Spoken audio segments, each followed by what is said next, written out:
Emergency. Queen's Quest arrived. Emergency. Queen's Quest arrived. Emergency. Queen's Quest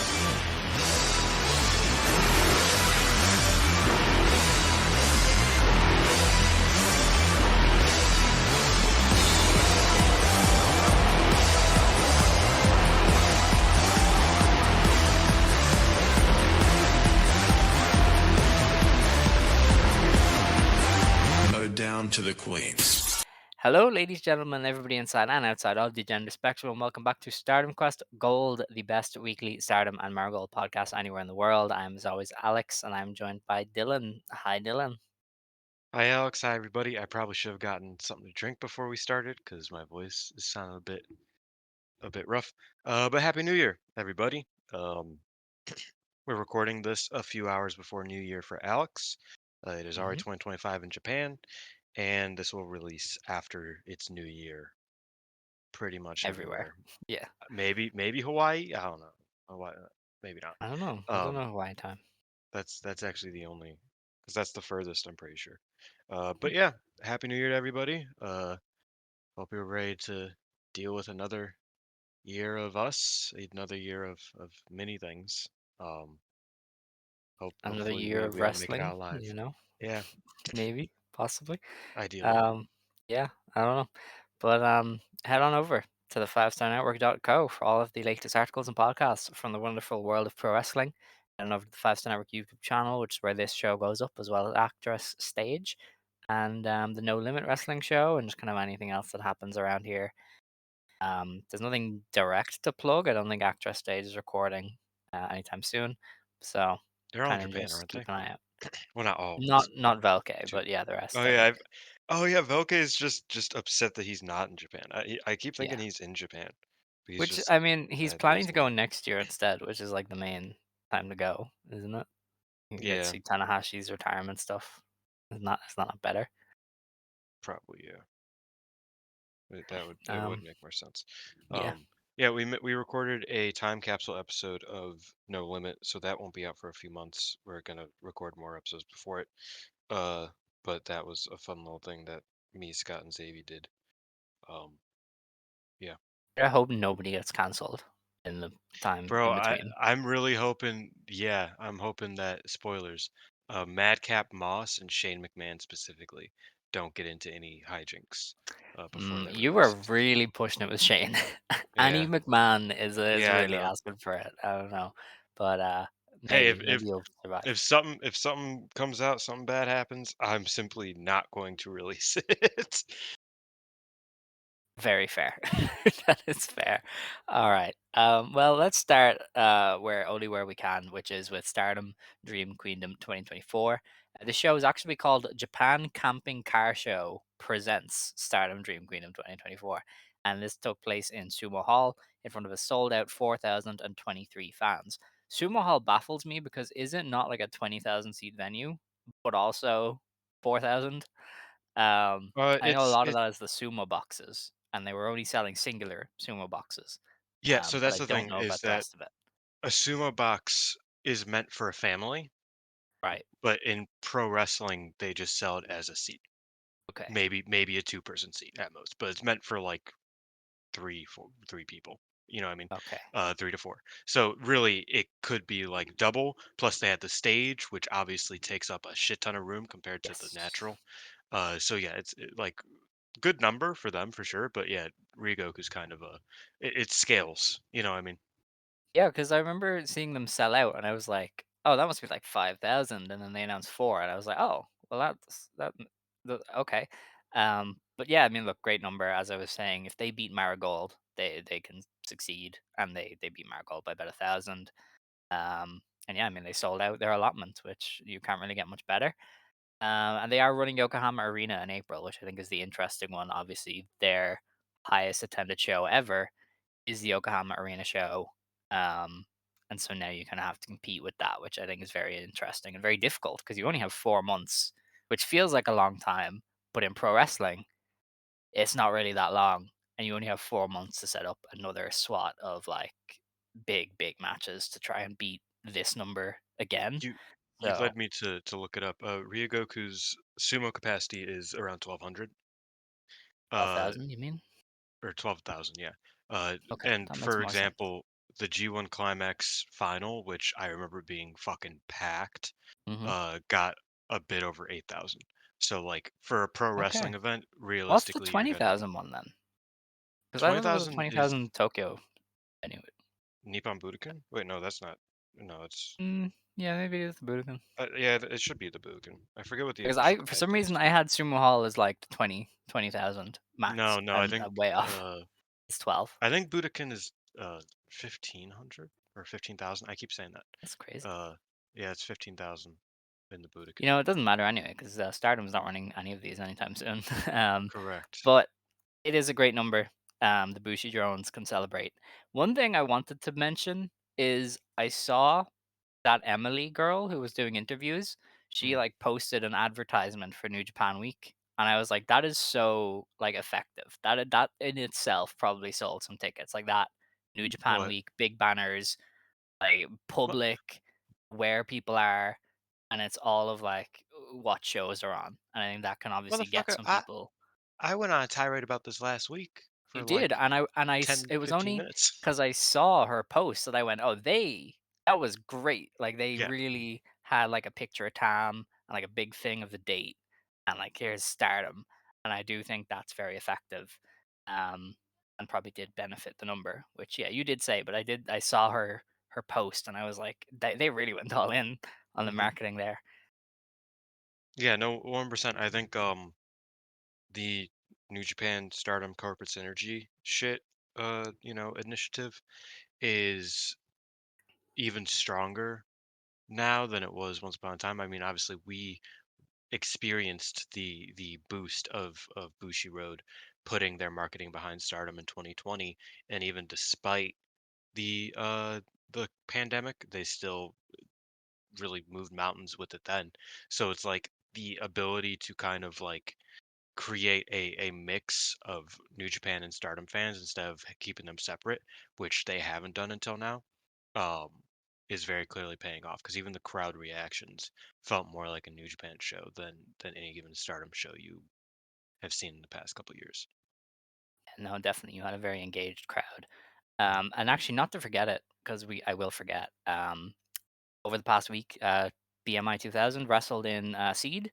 They had a tag team championship match with Itsuki Aoki and Ayame Sasamura, and Very good match that ended in very a good DQ match. that The sucked. But Aoki Tora stuff made me go, "Why aren't we running this back? Let's run this back I right mean, to be now." fair, Aoki versus Ruaka too. I was like, man, Well, obviously it's Rocco, but, Ruaka's like, awesome. Aoki and Tora were going crazy. Yeah. No, I realized that because I was catching up on stuff, some Joshi indie stuff this past week, mainly Marvelous, and I'm just like, why has Itsuki Aoki done literally nothing this year? Like she did Yeah. more last year, and she did nothing last year too, but she's still just fucking baller as shit, and that match proved that. Cause yeah, and Tora kind of showed that she still has it, which obviously she showed even more so on Dream Queendom, that she still has that that dog in her. Yeah, and honestly, one of the cool things about Hate is when they do invade other promotions, it really works. I Mm. remember the Momo match with Dash, I think, where the crowd was just booing the shit out of her, and then even in this match, you had the Seedling crowd like booing the shit out of BMI 2000.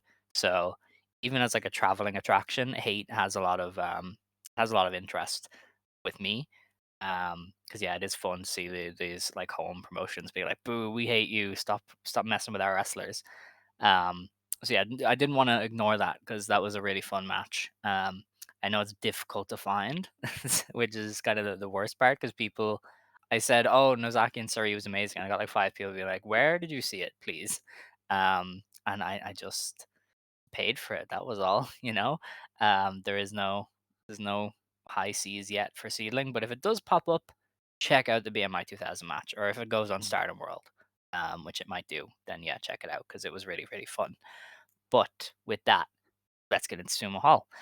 The show opened with a Goddess of Stardom Tag Team Championship match. Momo Watanabe and Tekla dropped the titles to Wingori, Hanan, and Saida when Hanan pinned Tekla in 18 minutes with a backdrop driver.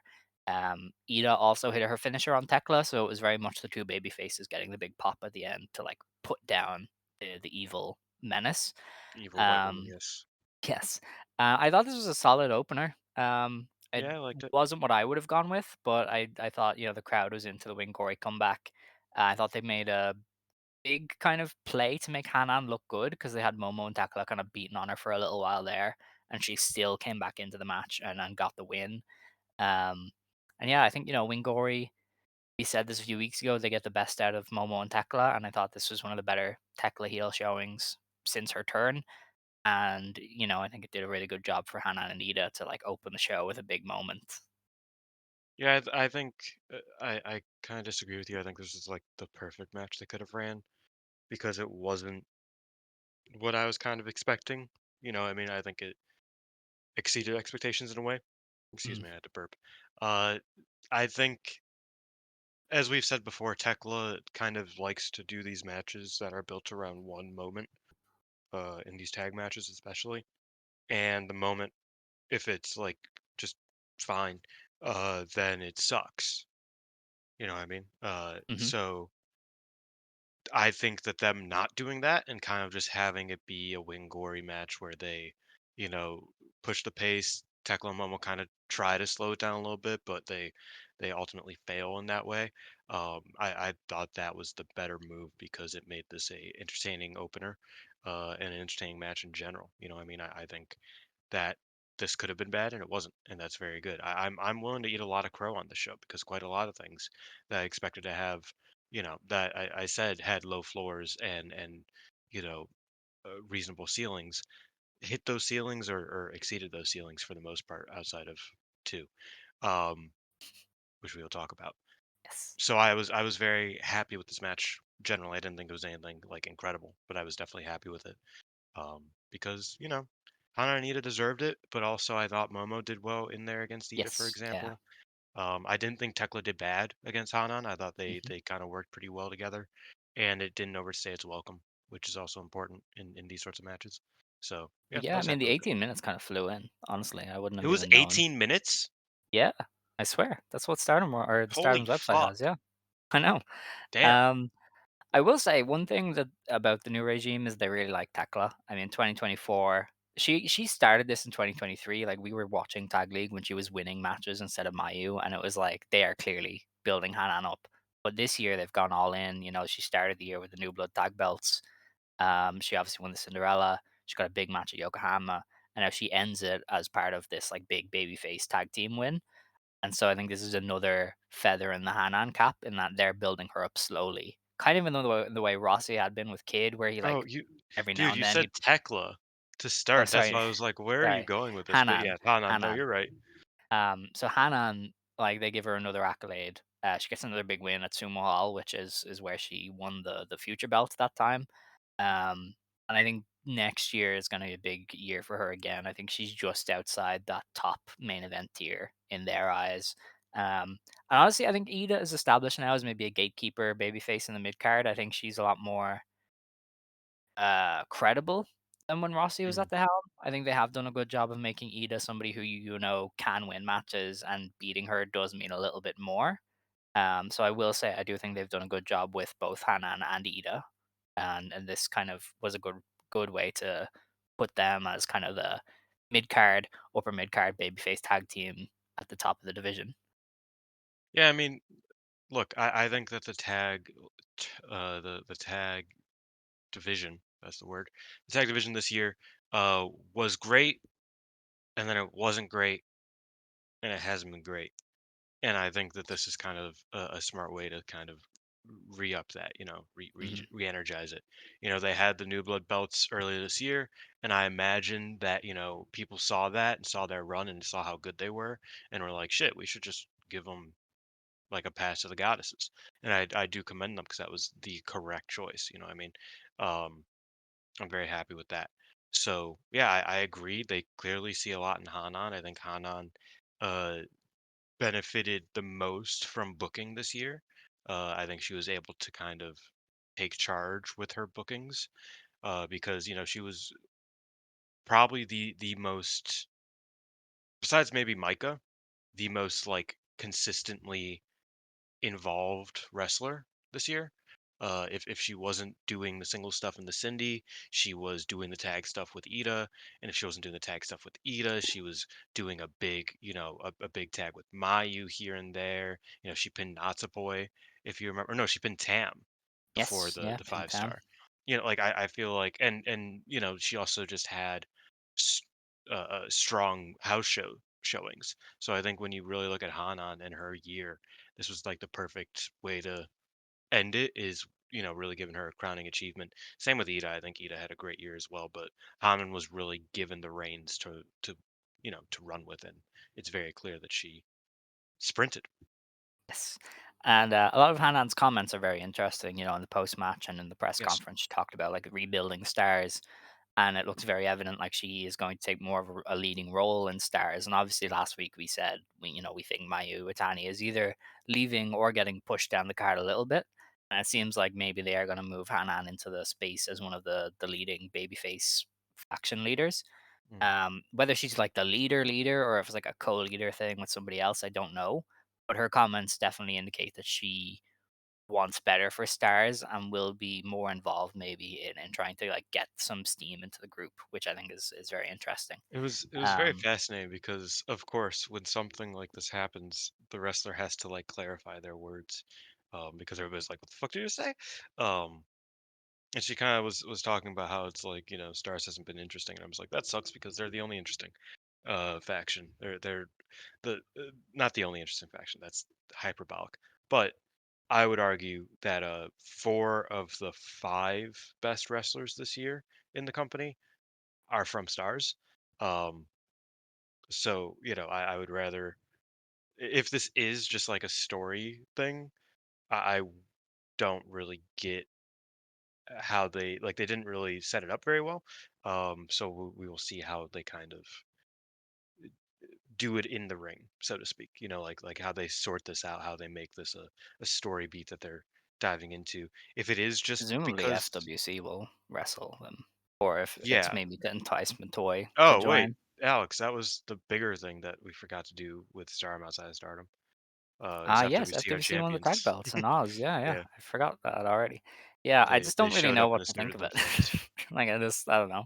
It's odds. You They can never might really lose the predict belts in odds. 6 days. They have a title defense. Who's it against? Kohaku and Akino. Mm, probably not. I don't think I don't they'll think they belt up will, Kohaku. but the fact that they got a title defense already tells me that they probably aren't holding the belts for long. They're No, they'll probably probably trying to drop get to the matches like out. the who's the one tag team in Oz? Sekigun? No, there's another tag team that's cool. I can't remember. It's The fine. It doesn't people matter. It's they beat, uh, there's Mizunami definitely a. and Kato. Is there a Hiroyo? Is it Hiroyo and Zones? Hiroyo and somebody anyway. I know Hiroyo Matsumoto's in a tag team. There that they might drop to because they do like Hiroyo, but I don't know. Maybe they Anyway, dropped the Sekigun. probably it is a Sekigun company, so it'll happen. Or maybe they'll do the Team Age 115 thing again with Jaguar and Ozaki, and Fuck yeah. Ozaki's babyface. So who knows? That would actually be kind. Anyway, Dude, we give have me Hazuki Jaguar.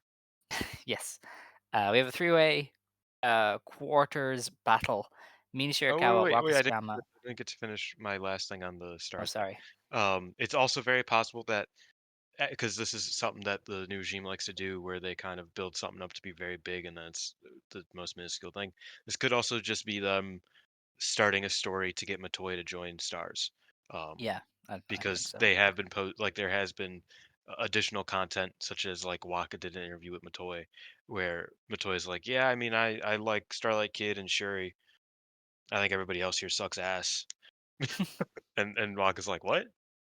Why would you say that? Like, and the New Year's stuff with Toy kind of eavesdropped in on Neo Genesis and God's Eye, the two factions she would like to join. So I think it is possible that the whole Stars is not okay thing is just a way to get a new rookie in there without, while like kind of addressing the, I don't know, it's just a possible way to do a misdirect, loopy way to get Yeah. to the goal that you already expected months ago. Yeah, we'll have to see on that one. Yes. But in the three-way match, Mina Shirakawa, Wakasuyama, Hanako, and Rian of EXV beat the Hate team of Raka, Arena, Fukigen Death, and Azusa Inaba, and the God's Eye team of Saki Kashima, Hina, Lady C, and Tomoka Inaba. This only went 7 minutes. Nothing really happened. Mina pinned Fukigen and got to stand tall. Mina obviously gets the win ahead of the Mercedes Monet match, and I've had a very interesting shift on Mina. I've started to question if she's all elite or if she's in that like Hanan tier of baby faces where she's kind of there when they need her and can maybe challenge Saya or something. Because I'm starting to wonder if Tony Khan will even want to sign her when he can just ask Stardom whenever he pleases, you know. So Yeah, but I feel like intrigued I by think Mina's status. I think I don't want to analyze Tony Khan's mental, frankly. Um, but no, I think that the World's Ending probably would either put him into action to sign Mina or stop using her. Uh, Yeah. so I think it's possible that Mina's just here now.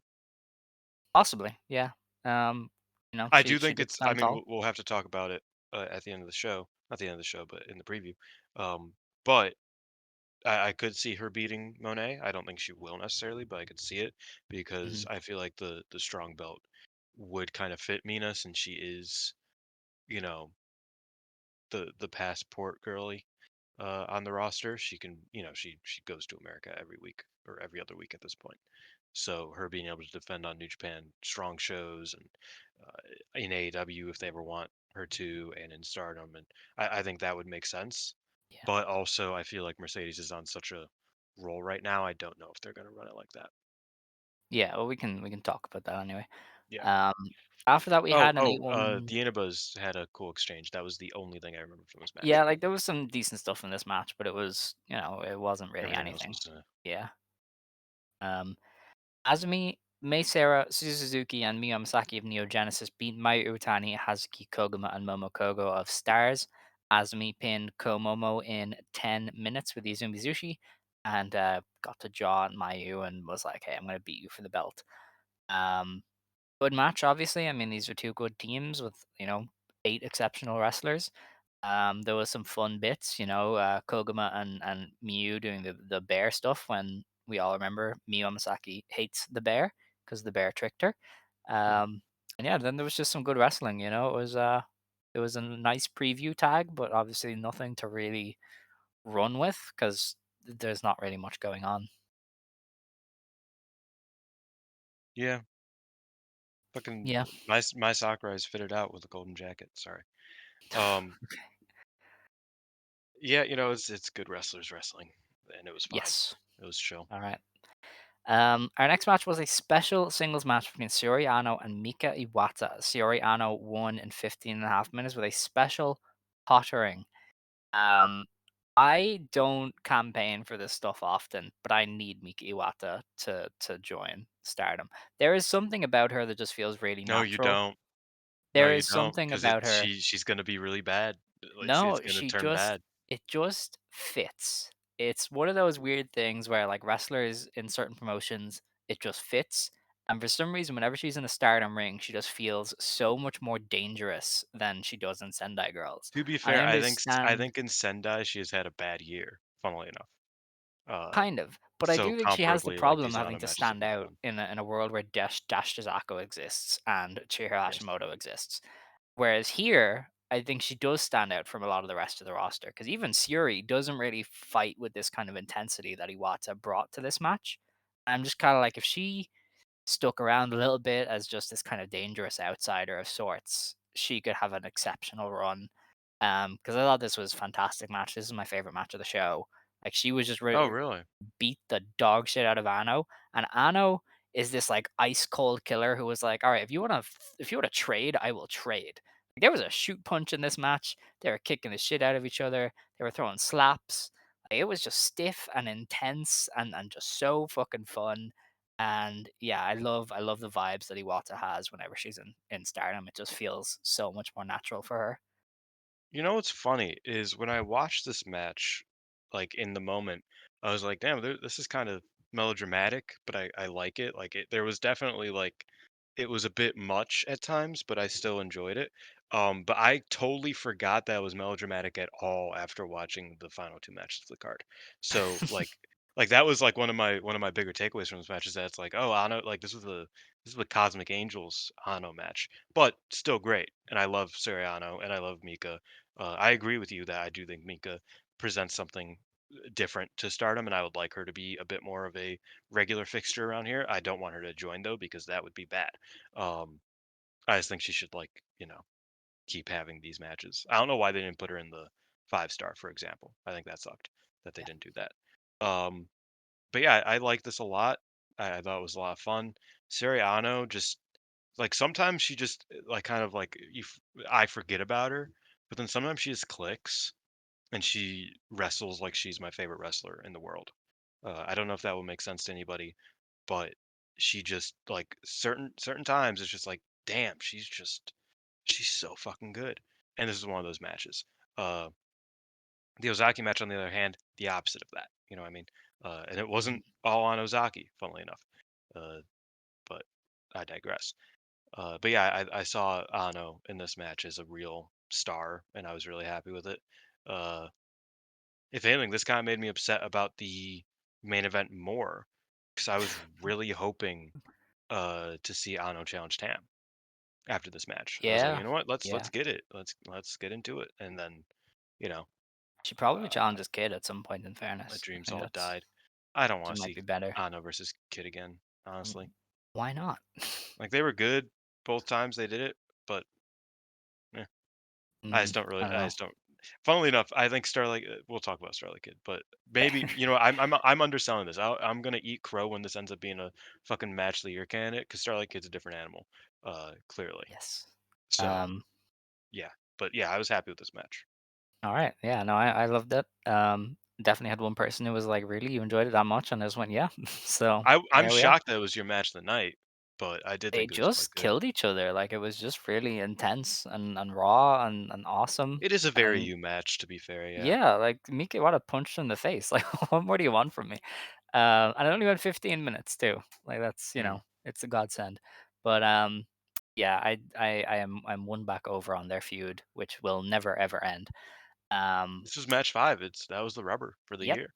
To be Well, fair, you know they'll do it again. me and Scott were trying to figure out for his like year-end awards thing. We were trying to figure out categories and whatnot.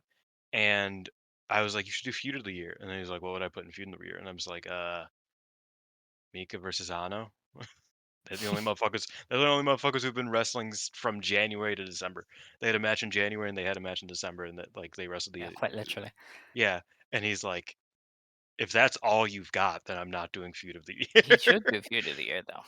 Like, there's been a We lot of tried to feuds. workshop more feuds, but it just wasn't really There working have out. been so many. Like, what is wrong I with you know, but both? not a lot of them that we liked. Well, that And not a doesn't lot matter. outside of like Stardom. Dude, Marvelous versus the Foreigners is like right there. That's the Okay, entire that's purpose of not Marvelous this year. um, Um, that's where I'm Wave not. versus No. Kamitani. That's I mean, another yeah, one. that's a bit more Uh, but again, Boru Stardom is in Banana that. Girls versus 200 kg. They've wrestled for two different sets of tag belts, at least. They You wrestled for got 2 different stuff. set. Yeah, that was the one I forgot about. That was the feud I Yeah. forgot about was Momo Banana. Also, Sari versus Bobo Olive Bobo Momo Marigold. Banana. That was another one. No, there were options, but we were just like, this Yeah. kinda it just didn't feel like a You just don't get it, substantial. but it's fine. Our next match was Siri beating Konami in 30 seconds due to disqualification when Hate interfered. Konami got fucked up basically. They Okay, have so since pulled her from shows indefinitely, and so there I think she got concussed. there's a discourse, not a discourse, but it's like who shot first type thing. Um, my theory is that this was always supposed to be the way that it went down. However, Konami and Sherry were like, "You got to make it look good," and Sherry was like, "Yeah, I'm gonna make it look good," and she made it look too good, and she concussed her. Because the way that everything happened, it was not a spur of the moment thing to where it was like, because I remember I saw somebody say that it's like, oh. the way that this angle went was definitely because Konami got hurt. And to that, I say that's not how angles work. Um, you can't react to somebody getting hurt within 4 seconds of knowing that they're hurt, because like she got kicked in the head. It wasn't like everybody was just like, okay, move, move, move. Let's get Fukuda out here. It's like that. That's not how wrestling works. You can't really like that's way harder to calculate. So this was, I believe, the intended scenario. I just think that like Konami wanted Sherry to make it look good, and Sherry concussed her. So yeah, that so point being, I am not giving them a pass because Konami got hurt. I don't think that was why this all went down the way it went down. Uh, I don't know. though, oh wait, I do think Konami was probably supposed to get back up, and Fukuda was probably supposed to like fight with her instead of just standing there. But Well, the thing is, the Konami cameras missed got hurt. Fukuda. Like, she wasn't ready Correct. and they weren't ready. So clearly everything went off the rails because they were Well, focused on Momo trying to hit Siri with the bat, and Siri just kept blocking it with her kick pad, which is like big brain, but nobody knew what to do. And then they missed like I said, Fukuda. I think it's because Konami and Fukuda were supposed to have an exchange Possibly, because they're but the I two don't with know. history. They wrestled earlier this year, That's true. so Battle, I battle, imagine that was what was supposed to sports. happen. That's where it Blood got fucked up. sports, blood sports. Bloodsport, yeah, I Bloodsport forgot Bushido. the name. Yeah. Um, I don't know. so I I think I Konami don't got give them a. messed up.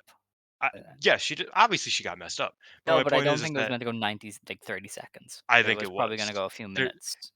I don't think. No, I don't think that was just from like timing it out perspective. I don't think that's how it could have went down. Like Then I they don't. had a long I intermission. They could have just done a shorter intermission. I think that was They probably part always of it. have long intermissions. What are you talking about? Yeah, but it would have been shorter. Like, I'm not saying this would have went 10 minutes, but it probably would have went like 5 or 6. No, I think this was the intended plan, frankly. Mm, I Because don't know. again, I don't think that they would have rushed the ring so like on the second, like The so referees are properly. very communicative. I think the referee would have been like, "Fuck, Was get it in." Barb or was it Daichi? I don't I think it remember. was Daichi. I think Yeah. Daichi did every match, didn't he? I No, no, didn't no. see Barb any of did. the ref. Barb did the hardcore for sure. Oh, okay. I think he did one more. I don't remember. I have no idea, Um, but it's fine. Well, look, who cares? The the focus is obviously on the post match, the debut of the former Maya Fukuda, now known as Kyoka Kotatsu. Um, she very recently announced that her name was going to change and that she would still do shoot fighting. So that's the thing with Kotatsu. She has been considered a prospect for years, but she is so insistent on being an MMA fighter and a bad one that her ceiling is like really, really low. I don't think she's wrestled a proper wrestling match in a ever, few depending on how years. you view actress, because she only did Oh yeah. UWF rules in the G Company and was doing like MMA fights in the G Company. And so it's like she doesn't want to be a wrestler. She hasn't been a wrestler, and it's almost like Stardom is her last attempt to like make money in this industry. So I don't know if she's going to be a full time wrestler. I don't know if she's still going to try and do shoot fighting on the side. She's going to be part time. It's kind of really dependent on her whether she sees through that potential or not. Because she really was a genuine prospect. I mean, she's out here hitting Brazilian kicks and shit. She has it, but I don't know if she wants to follow up on it. So that's kind of my 2 cents on Kotatsu. Yeah, I think that it's gonna be so hard to not call her Maya Fukuda as somebody who Yeah, did especially watch because her a she lot of called late. herself Maya Fukuda as she came out and is still referred to as FKA Maya Fukuda. So it's a bit difficult, Yeah. but we will get there. Um, just call yourself fucking Maya Fukuda, bro. Yeah. Yeah, no, I. It's funny because you shit on her a lot, but she's like your perfect wrestler. Because she Well, she is. She in just doesn't have the in the dog. UWF matches couldn't she couldn't do the grappling to save her life. Um, so she just did the stuff you like. So I was so I always find it really funny your frustration with the girl. And I'm a UWF fan. Like I like UWF matches on average, good ones at least. So I've enjoyed Fukuda's work. I think that it'll be interesting to see how she does in Stardom. I think the fact that she's in Stardom means that she's at least going to be wrestling for a while. Like I think Yeah. this is like I don't think it's just her, it's kind of Well, being here's the around. thing, she's not good at MMA, so she needs to make money somehow to live, Correct. and Stardom might be the only way she can do that now, on any meaningful level. So I think maybe it's just a case of I have literally nothing else going for me, 'cause Is she she's not a good MMA fighter from what I can see. I'm trying to remember if she, because the most recent MMA fight I saw her have um was at one of the It was a great MMA it was show, one of the wasn't it? Glade show. That was Yeah, like it was the Glade their MMA. MMA brand, and she lost to some teenager. Yeah, she lost to somebody who also was not particularly great Yeah, at shoot fighting.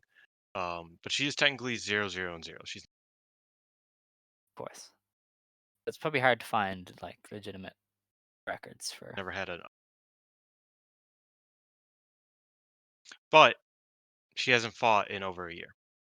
Mhm. So I imagine that, like, she's kind of, yeah, I think I she's, don't know, her rebrand did specify, though, she still wants to do the shoot stuff, her so rebrand said that she wanted to win a championship in pro wrestling, in shoot fighting, and in hybrid. So yes. I don't know if they're gonna revive the UWF belt for her, uh, No, but I do or think she's revive the gonna SWA continue belt and to. make it a UWF belt.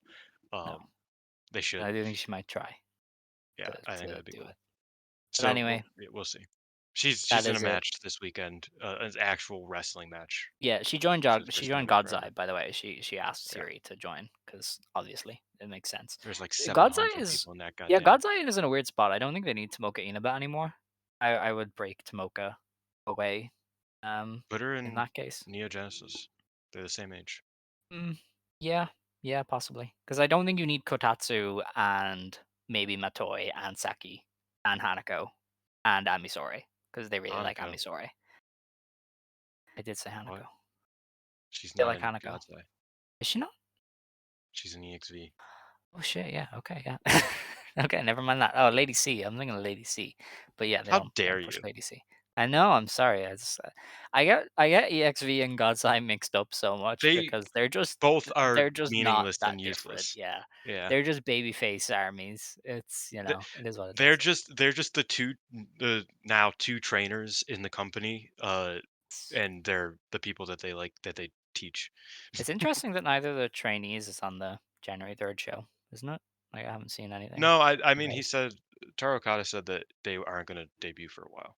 Oh, that's He said interesting, I it's guess. indefinite, like, like Why would their you debut have them isn't, publicly spar at Cork and Hall and then not debut? You know what? Never mind. because Who Seri cares? Yamioka had a public training Yeah, session a they week wanted prior. to get Seri. That They Seri wanted buzz. to pretend that they have a super rookie, which you That's don't fair. have to. It's fine.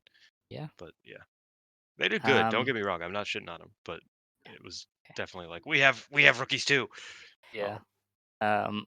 Anyway, the next match, no disqualification. Natsuko Tora beats Micah in 18.5 minutes with after a swanton bomb with barbed wire. Um, the most interesting thing here is that they both got to run the blade, hmm. and you cannot do a no disqualification match without blood. It just doesn't really work. And even though I don't love plunder matches, and I've been on record for a long time that I don't love plunder matches, the visual of Micah just like bleeding and stabbing at Natsuko Tora is worth it. There is absolutely no loser in this scenario because I posted it. I was like, "Oh, pushing Micah is like the best thing they've done," and somebody said she got beaten to a bloody pulp and lost, and I went, Incorrect. and it was absolutely insane, like cool as fuck. That is pro wrestling. And yeah, I don't think there was a loser in this scenario. And Natsuko gets to look like a monster, and Micah was just this like bloody, valiant baby face, which is really all you need in pro wrestling. Yeah, I will say this match, what it lacked in creativity, it made up for in vibes. Hmm. Um, I've said before, I think Micah is a pretty uncreative plunder wrestler. Um, Yes. I think, as much as we argue about the three stages of hell match with her and Momo, I think it's safe to say that the hardcore section was very uninspired and very, why are you doing this? I feel like you just don't want to even, you're not committing to this at all. And I think here, even though Micah was still very much not creative in in a lot of her spots. Tora was, and Tora is Mhm. a very creative wrestler. Michael wasn't particularly creative in what she was doing, or there wasn't anything particularly like amazing about the for like a hardcore deathmatch uh, on that grade. Um, her blade job made up for all of that Yes. because it was just so intrusive and so like on like you can't not look at it. It was so gnarly, frankly. Like it was just awesome. And that made this match great, frankly. I Mhm. think it's interesting. It's not interesting. It's the biggest Peps fan in the world. But I did find it interesting that, like Peps was like, "Oh, this is like the best gimmick match they've ever done." And I'm just like, "Okay, that's calm down, buddy." Um, but I do think it was one of those matches that really showed you what like hardcore wrestling can be without Mhm. even really diving that deep into it. You know what I mean? Like Suzu Suzuki has had better matches than this routinely, um, because she's one of the more creative female hardcore wrestlers in of our generation. She's, I don't want to say the most because there are some, Risa Sera's creative and Yuka Miyazaki. But point being, this wasn't even like this amazing, like mastermind, like fucking mega brain hardcore match. It was just cool. And sometimes that's all you need is for shit to be cool. And I was happy. I wasn't expecting much out of this match. I will gladly say I was proven wrong that this match, was great. It was tremendous because I wasn't expecting it to be great. But I do credit a lot of it with their willingness to run the blade and their willingness to just be like, you know what, we're going all out in this. Because like you look at the beginning of the match, if Tora did that with the barbed wire bat and Micah didn't bleed, I probably would have checked out realistically because it's like, okay, we're doing this again where she pretends to do and it doesn't nick her. That's great, love this, kill me. You know what I mean? But once she got outside and was like, "No, I'm gonna do it again harder," while you know, I was like, "Oh shit, we're doing this, okay." And like that, like it, it made me sit up in my chair, so to speak. And I think that is a important thing with hardcore matches. Obviously, I have a lot of opinions about hardcore matches. I adore hardcore matches. I adore death matches. Uh, two of my five favorite two of my 10 favorite matches of all time are death matches, and that's probably a low bar. There's probably a third. Um, so I adore death matches. I understand some people aren't really into this, but this was perfect for what they were trying to do. And Natsuko winning was an interesting turn of events, especially considering Saya won at the end of the show. I felt like one of those things could happen, but both of them happening felt a bit interesting. Mhm. Um, but yeah, I was very happy with what I saw here. I was happy to be proven wrong, and I was happy to see that Natsuko can really, you know, she can really have that. I mean, I feel like I've long said that I I I find Dump Matsumoto's legacy very frustrating because she created so many bad copycats. Um, and for a lot of this year, I would consider Natsuko one of those. But this match was kind of like what you want out of a dump copycat. Uh, so I was happy with it, as I said. All I mean, right. props to both of them. Yes, definitely. Um, After that, then we got into the business end. We had the Wonder of Stardom Championship. Starlight Kid beat Natsupoi in 23 minutes with a star suplex. Um, this was Natsupoi's only her third attempt at defending the belt, so she only had two defenses since the summer. And I thought this was a great match. It was basically the white belt checklist, and the reason it's a white belt checklist is because it works really well. Like the finishing stretch is just insanity. There's the one count kickouts, there's the forearm exchanges, there's the big bombs, all that kind of good stuff that you've come to know and love from the white belt matches. And these two are, they're very agile wrestlers. They're very willing to take crazy bumps. So they did take crazy bumps. The pace was good. The only thing that really let it down was the early stretch. I thought, the build up was fine, but then they did a lot of legwork, as I expected. I called the Black Tiger Leg Destroyer spot like 3 weeks ago, and they Mm. did it. And Natsupoi was in it for ages, and the first thing she did was hit a German. So it was like, all right, fine. I'm not like, I don't need you to sell like you've been killed, but she just completely forgot that her leg was ever worked over, and so that kind of does take it down a bit. But I do think that the match itself was cool enough to kind of overcome that. Yeah, this was technically my favorite match of the night. I think Oh. that's something that I kind of forgot. But yeah, I just think that Starlight Kid's performance here was like absurd. Like this is fucking best in the world type shit.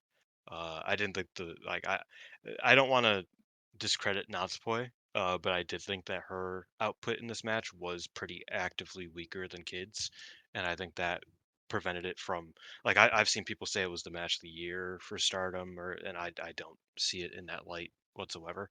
Um, but I do think that Starlight Kid's performance was really it was everything. You know what I mean? Like it was a very meaningful performance, a very well done performance. I love the I know it's very just like pro wrestling, but after years of being the Black Tiger, her coming out in an all white mask with all white gear, winning the white belt was a tremendous visual that like yeah that's pro wrestling storytelling. It does not need to be that much more complicated than a heel who every single fucking descriptive of every move, every nickname, everything is the Black Tiger, the Black Tiger, the Black Tiger. And then in her big crowning moment she comes out as the White Tiger. That's awesome.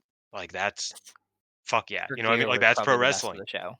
I thought she had That's a great yeah, it gear was upgrade. exactly incredible gear. Loved the mask. Like that's pro wrestling. You know what I mean? And I've said it many times. I don't think Starlight Kid's a good epic wrestler.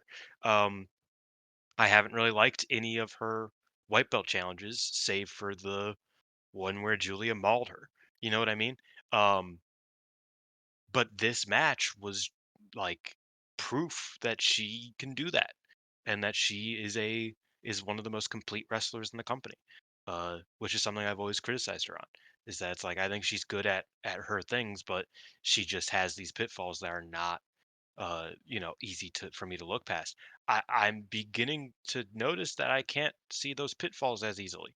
Uh, Please don't have her wrestle Natsupoi again because I don't think they have chemistry still. Even though I thought this match was great, it was tremendous. I still don't really think they click necessarily because I feel like this match was so much of Kid just being an absolute tank and just like willing this to be the best match on the card through everything she did. Really, um, her song was on point. Her movements were on point. The Tiger Driver, loved her whipping out the Tiger Driver out of nowhere. Um, yeah, really loved this match. I will say, rolled my eyes quite a few times, mainly, most notably, you know, I'm not a fan of a wrestler doing their super finisher and it getting kicked out at one. Um, that Yeah, that that was a fuck bit that much. that pissed me off because it's like Kid can only do that move on like three people, so like it's a huge fucking deal of a move. And it's just like, nah, fuck you. I was like, you didn't like you could do that on pretty much any other move. Just do it on the fucking tombstone, bro. Come on. That sucked. And also I thought that the um I thought Natsupoi did a terrible job selling the leg. Hmm. And that kind of annoyed me because I was like, okay, so it's like I get that like Techers, doesn't ultimately matter because it's wrestling, who cares? But like the entire build to this match was you guys dueling submissions, uh, and was you guys targeting the legs and the arm. And this match, the first like most of this match was Kid trying to win with that with the numero dos, and not suppose just like, eh. I'm done. And it's like, what? You can't just be okay. So there were problems with this match. I would say mostly because of Natsupoi, and I know that's fucked up, but uh, there were actively problems with this match. But I did think it was, for the most part, 90, 95% a tremendous match. I fully recommend people watching, maybe giving a rewatch, because I thought that Kid's work was a masterclass and exactly what I want from her. Uh, and I'm so happy that she turned babyface.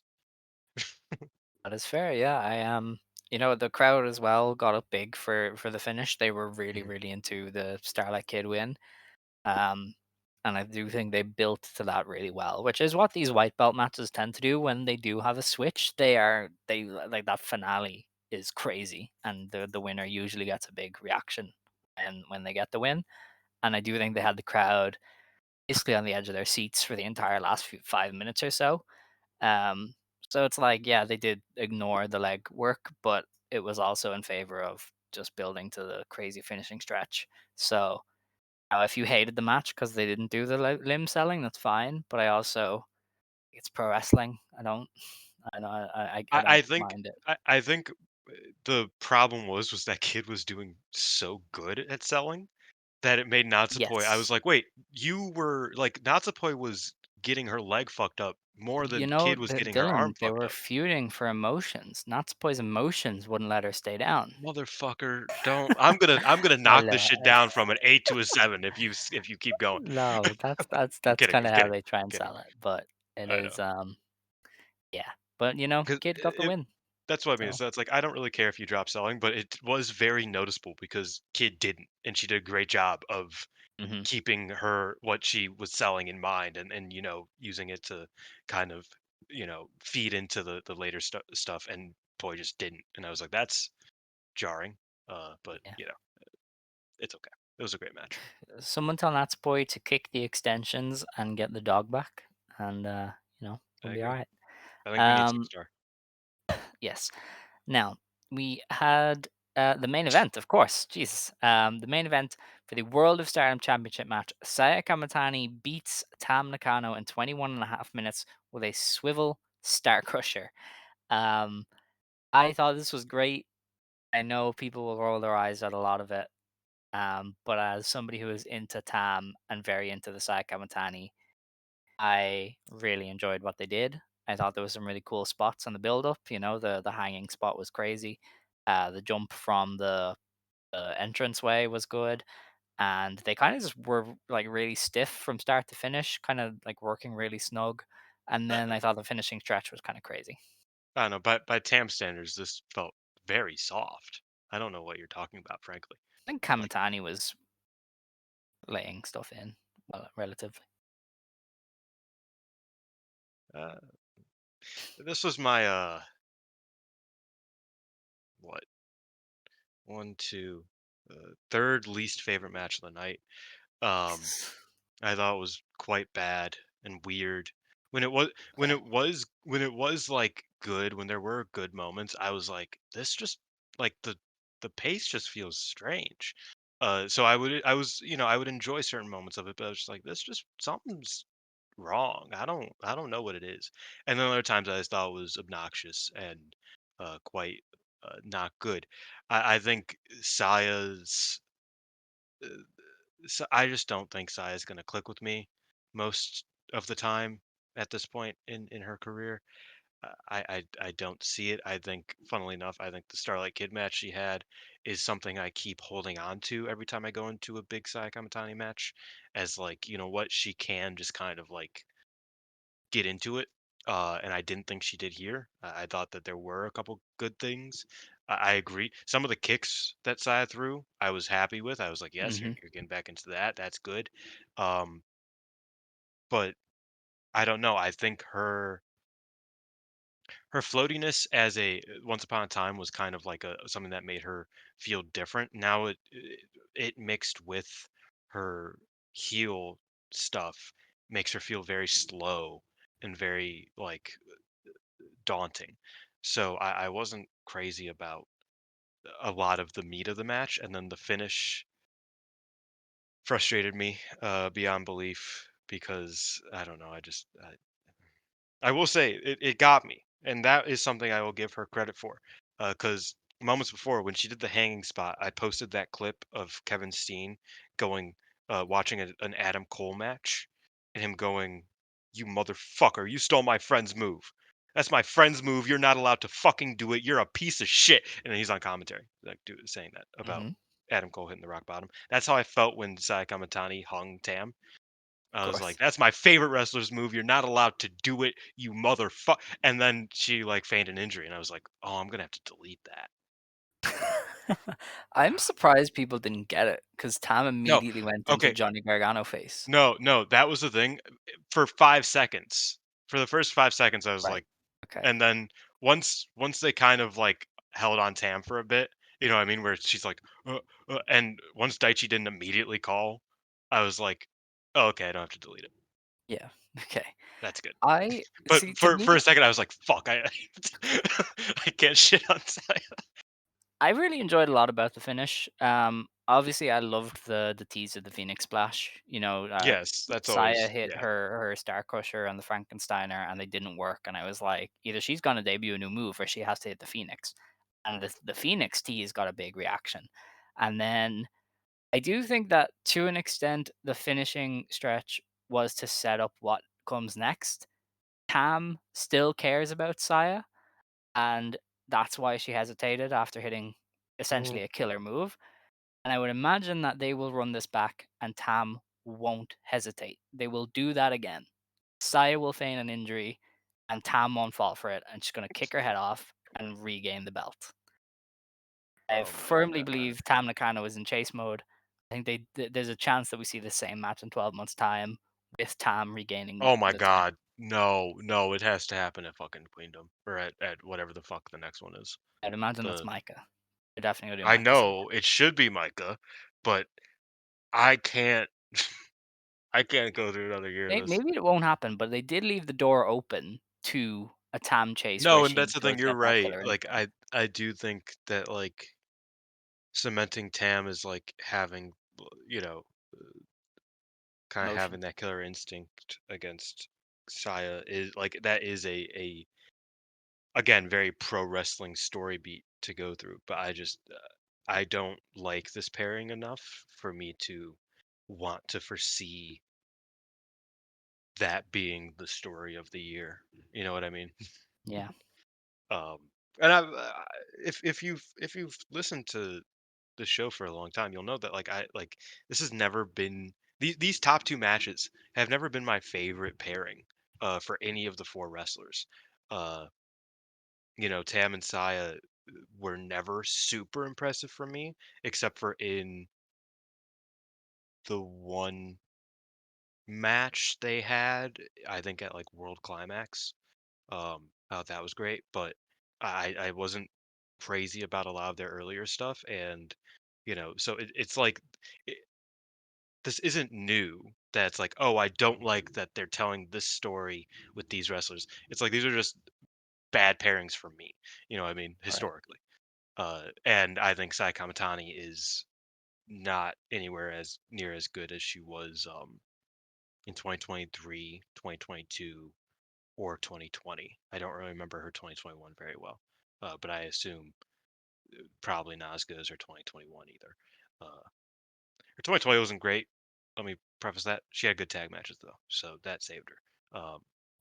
But yeah, it's been a while since I felt like Sai Kamitani just doesn't click this much for me. I get that she does for other people. Shouts out Ash. I know you're a big fan. Um, for one reason or another. But yeah, it just this match just wasn't. Well, that's I don't okay know. because Yeah, we are in the Phoenix era, and it yeah. is she is our champion. I thought her I did, promo and after was pretty strong. I will say, I it's thought very very good character stuff. again, I hate that you're right in that like the Tam Saya thing is going to have like a natural, you know, Tam saves the day from Saya conclusion because Tam putting the belt around Saya's waist and then that parallel to when this happened 3 years ago Hmm. at Queendom.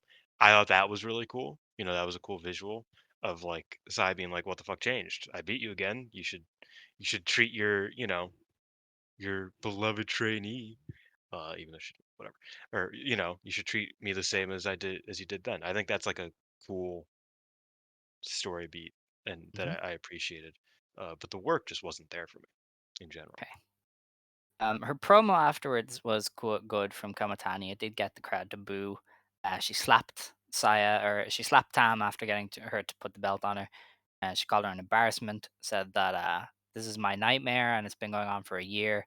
I was driven mad by my desire to win the red belt, and I have risen to the pinnacle of evil, and I will wreak havoc on Stardom for the next year as the Ultimate Champion. And honestly, that is badass. For the I next year. am into it. Oh I'm no. into it. Um, so yeah, I really enjoyed what they did here. Overall, I really enjoyed the show. I thought the wrestling was very good. I thought they wrapped up a lot of the stories very well. Um, I think they notably really put the emphasis on their major kind of projects. I think Kid, Micah, Saya, to an extent Natsuko Tora have been kind of the big Taro Okada and the other guy hand chosen main event level wrestlers. I think all four of those really stood up and took the spotlight here during the show. And obviously, two of them ended the show as the top two champions. So I do think the show did really well in kind of further establishing that these are the new, kind of torch holders of stardom, that the Utamis of the world are gone and we don't need her anymore. That whoever leaves in a couple of months' time is gone and we don't need them anymore because we have our established core. And I think that is kind of the best thing you can do coming away from a big show like this. Like that's kind of what you want your big year-end show to be, is kind of going, here's our key players, pay attention to what they're going to do for the next year. Yeah. I don't know how sustainable some of them are at the top right now for me. Uh, but hey, like I think it's I what I liked about the show is I did think that most of the matches were quite good. I felt like the matches were set up in a way that's like this could have been a bad show, but everybody really just nailed their parts. Save for the two, Shuri and Konami, which was obviously a weird instance of potentially. I still don't think it would have been good knowing that this was how it was going to turn out. You know what I mean? With a DQ finish, which I assume that was going to happen regardless. So that Fukuda, I don't know her. I can't remember her new name. Kotatsu, I just go with Kotatsu. Kotatsu.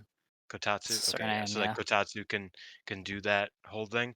I figured that that even if it did get an extra 2 minutes, if that was supposed to be what was supposed to be, or an extra 5 minutes, I don't think it would have clicked because of how it was clearly going to go. And the main event didn't like it, but I liked that they were able to really put Micah on a pedestal, make her look like a real baby face that withstands these sorts of things and like has to endure. Like I think that's very important in wrestling, especially in Joshi wrestling. Love that they set up Starlight Kid. I'm happy with what Ano was able to do. I'm excited to see what she's going to do next year. And obviously Wingori. I do think that they set their pieces in place in an interesting way. Hmm. I'm intrigued by what happens next, if not excited for certain things. It depends on what belt you ask me about currently. Right. Um, but I'm more intrigued than I was heading into this show, which is important because now I'm like, Yes. what the fuck are they gonna do It was a now? real Like, vibes reset. It was fun to yeah, watch a pay-per-view and like have people actually talking about it again, because I will we don't say, get that as much.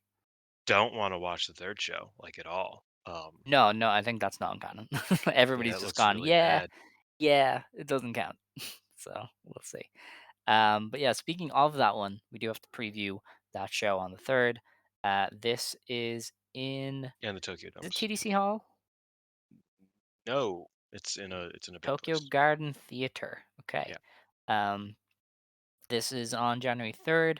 The show opens with a new generation frontline tag, Hanan and Minami from Sendai Girls take on Rocka and Arena.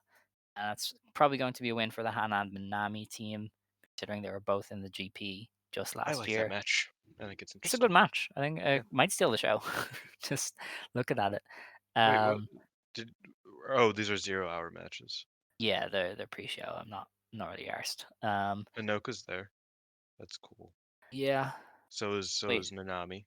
Oh yeah, there's three pre-show matches. I There's three forgot. pre-show Yeah, because matches. That's Soy why I and was like, holy Zones are fuck, there's there. a lot. Yeah. There's like 13 matches on this card. It's crazy. We have a high-speed battle royal. Saki Kashima, Yunes Mori, Waka Tsukiyama, Kohaku, and Matoi Hamabe are in this one. Maybe they Saki. do. Do you think? I think whoever wins might challenge May. So would they do Saki and May again? Either they do Saki in May or Kohaku in May. Yeah, I think so. Well, I think that depends on if Kohaku. Kohaku beats Oh, but Saya, because Kohaku and yeah, Saya are wrestling when this drops for the Regina de Wave, which I yeah, could see she's. Kohaku winning because they I don't just, think it's possible right now. Unless, I don't know. wait, I fear. It's non-canon, potentially non-canon, but I don't know. Yeah, because Saya made it bad. That's not true. Wave's been bad all year. It's Wave, But yeah. It's yeah, not even a big Wave show. It's I just think Saki or Kohaku can win because yeah, I think whoever wins loses to May yeah. next. And Who the fuck beats May? Like, what are we even doing with that belt? hmm, That stumped you, didn't it? good Like, I have question. no idea. Like, genuinely don't see a Honestly, that's why I was direction. kind of thinking Momokogo probably should have beat her. Yeah, possibly. Because it's like, what else are we gonna do? I feel like Momokogo's due, and Maybe they it's her. do one of the She's in the Diana rookies. They like ask them to challenge May. uh potentially. I don't know. Maybe Soy. Maybe Soy isn't high Rana. speed at all, but they could Rana's ask not her. high speed either, but Nobody is high speed anymore. It's I different. was thinking Ida could beat her, but she's No. champion now. Yeah, she's Yeah, tag champ. Anyway, who cares? put We somebody have a on Ida's level. I mean, worldwide tag match. Mina Shirakawa and the returning Tai Mello of AEW take on Athena, Ring of Honor World Champion, and Tekla from Hate. Um, I could see Athena winning. And honestly, I think Athena might win and challenge Mina for the purple stripe when she gets it. Because I know Athena was kind of in press conferences saying she'd stick around in Japan. They might have a big pay per view soon that they could do Athena versus Mina on. they don't have a And big pay-per-view soon, but yeah, either way, you can set that up. Ty Mello hasn't they have wrestled Porkins. 2023, so I am baffled to see what this is. Yeah, she had I a know kid. she's yeah, like I think she's only wrestling because Sammy is Sammy's in over there. Japan, and so she's probably around as well and wanted to get a booking. But I don't know. She did obviously have potential. A lot of people were into Ty Mello at one point, and then she was told allegedly to stop working stiff. I think we can all guess by whomst. Um, And and then maybe now she'll work stiff again. she was put with Jericho Yeah, to maybe be now she'll bad. work stiff again because she That'd be was cool. nice. But we'll see. Yeah, I was always a big Ty Mello fan. I thought she was really Yeah, I cool. thought she was good. Yeah. I think this match kind of sucks ass, Oh, big time. unfortunately. I would have loved to see Athena or Ty Mello, even coming back from injury, well, not injury, coming back from such a long stint away. I would have loved to see them against pretty much anybody else except for each other, Tekla and Mina. Um, Yeah. so it's a real shame because I really do like Athena, and I have always liked Ty Mello, and I want her to do well. hmm I'm rooting for her, but Jesus, Yes. We then have Sendai Girls World Junior Championship match of the show. Chi Chi from Pro Wrestling Evolution takes on Aya Sakura. This look has at been how one of the I know defining we. feuds. I know this is an audio podcast, so I apologize to the listeners. Look at these motherfuckers' smiling ass faces. They hurt people. They Yes. hurt people. Like, But this is one it's of the insane. defining feuds. They kind of had a really good promo. Aya Sakura was like, I want to take this belt and lead the future generation, and I want to defend against the Joshi world. And Chi Chi is just a killer. And yeah, this will be great. I'd imagine Chi Chi retains. I don't see Sendai letting their junior belt be put on a Stardom wrestler. And I think Chi Chi probably wins and maybe gets built up to challenge Amasaki, maybe, possibly. So I'm not sure where this goes, but I do think this could steal the show because these two have something special to them. I will credit Velke with this idea. I think it would be awesome if Chi-Chi won here, Hmm. uh, and beat Miyu, Yes. and then lost both belts to. Well, she could lose the Sendai Junior belt to Yuna probably in 6 months, and lost the future belt to Aya. I think that would be really cool, and I think it would put Chi-Chi over. Chi-Chi obviously has like beef with Miyu Amasaki already, and it Yeah. can kind of prolong this great story with her and Aya, at least into the middle of the year. I think that'd be cool. All right. We have a six-person tag match, kicking match, apparently. Seri, Tomoka Inaba, and something Kotatsu versus Momo Watanabe, Azusa Inaba, and Fukigen Death. Um, this is going to be a win for the God's Eye squad, Mm, obviously. Kotatsu might even pin Azusa. And yeah, Fukigen is going to try and throw a kick, and it might be the funniest shit of all time. yeah, that's true. That would be. Odds on Kotatsu throwing the Brazilian kick, or is she retiring the Brazilian kick? She could hit the How we Brazilian feeling? kick. Yeah. Okay. If Arisa was Um. ever to come back, she ain't coming here. That's all I'm gonna say. That's I fair. think I think I think the Brazilian kick is safe. Uh, Okay, that's good. and I Arisa's never missed it. coming back, I guys. Don't missed the worry. Brazilian kick. Yeah, she's not coming back. We have an IWGP Women's Championship final preliminary tag. It is Mai Utani, Hazuki, and Koguma versus Mei Sarah, Azumi, and Miyu Amasaki. Um, Azumi's won a lot of these previews, and she'll probably win again, indicating that she's not going to beat Mayu. Um, yeah, you can probably have her go over here. I could see this inciting a Stars town Oh hall, yeah. Azumi wins, and then Hanan's like, "What the fuck is but wrong with there are you too two?" many fucking matches on this card. Actually, I don't think that's possible. Never mind. Possibly. I don't think they have the time. They can do it later though, like at a later date. So maybe. Yeah, they'll probably Um, be on a Korakuen.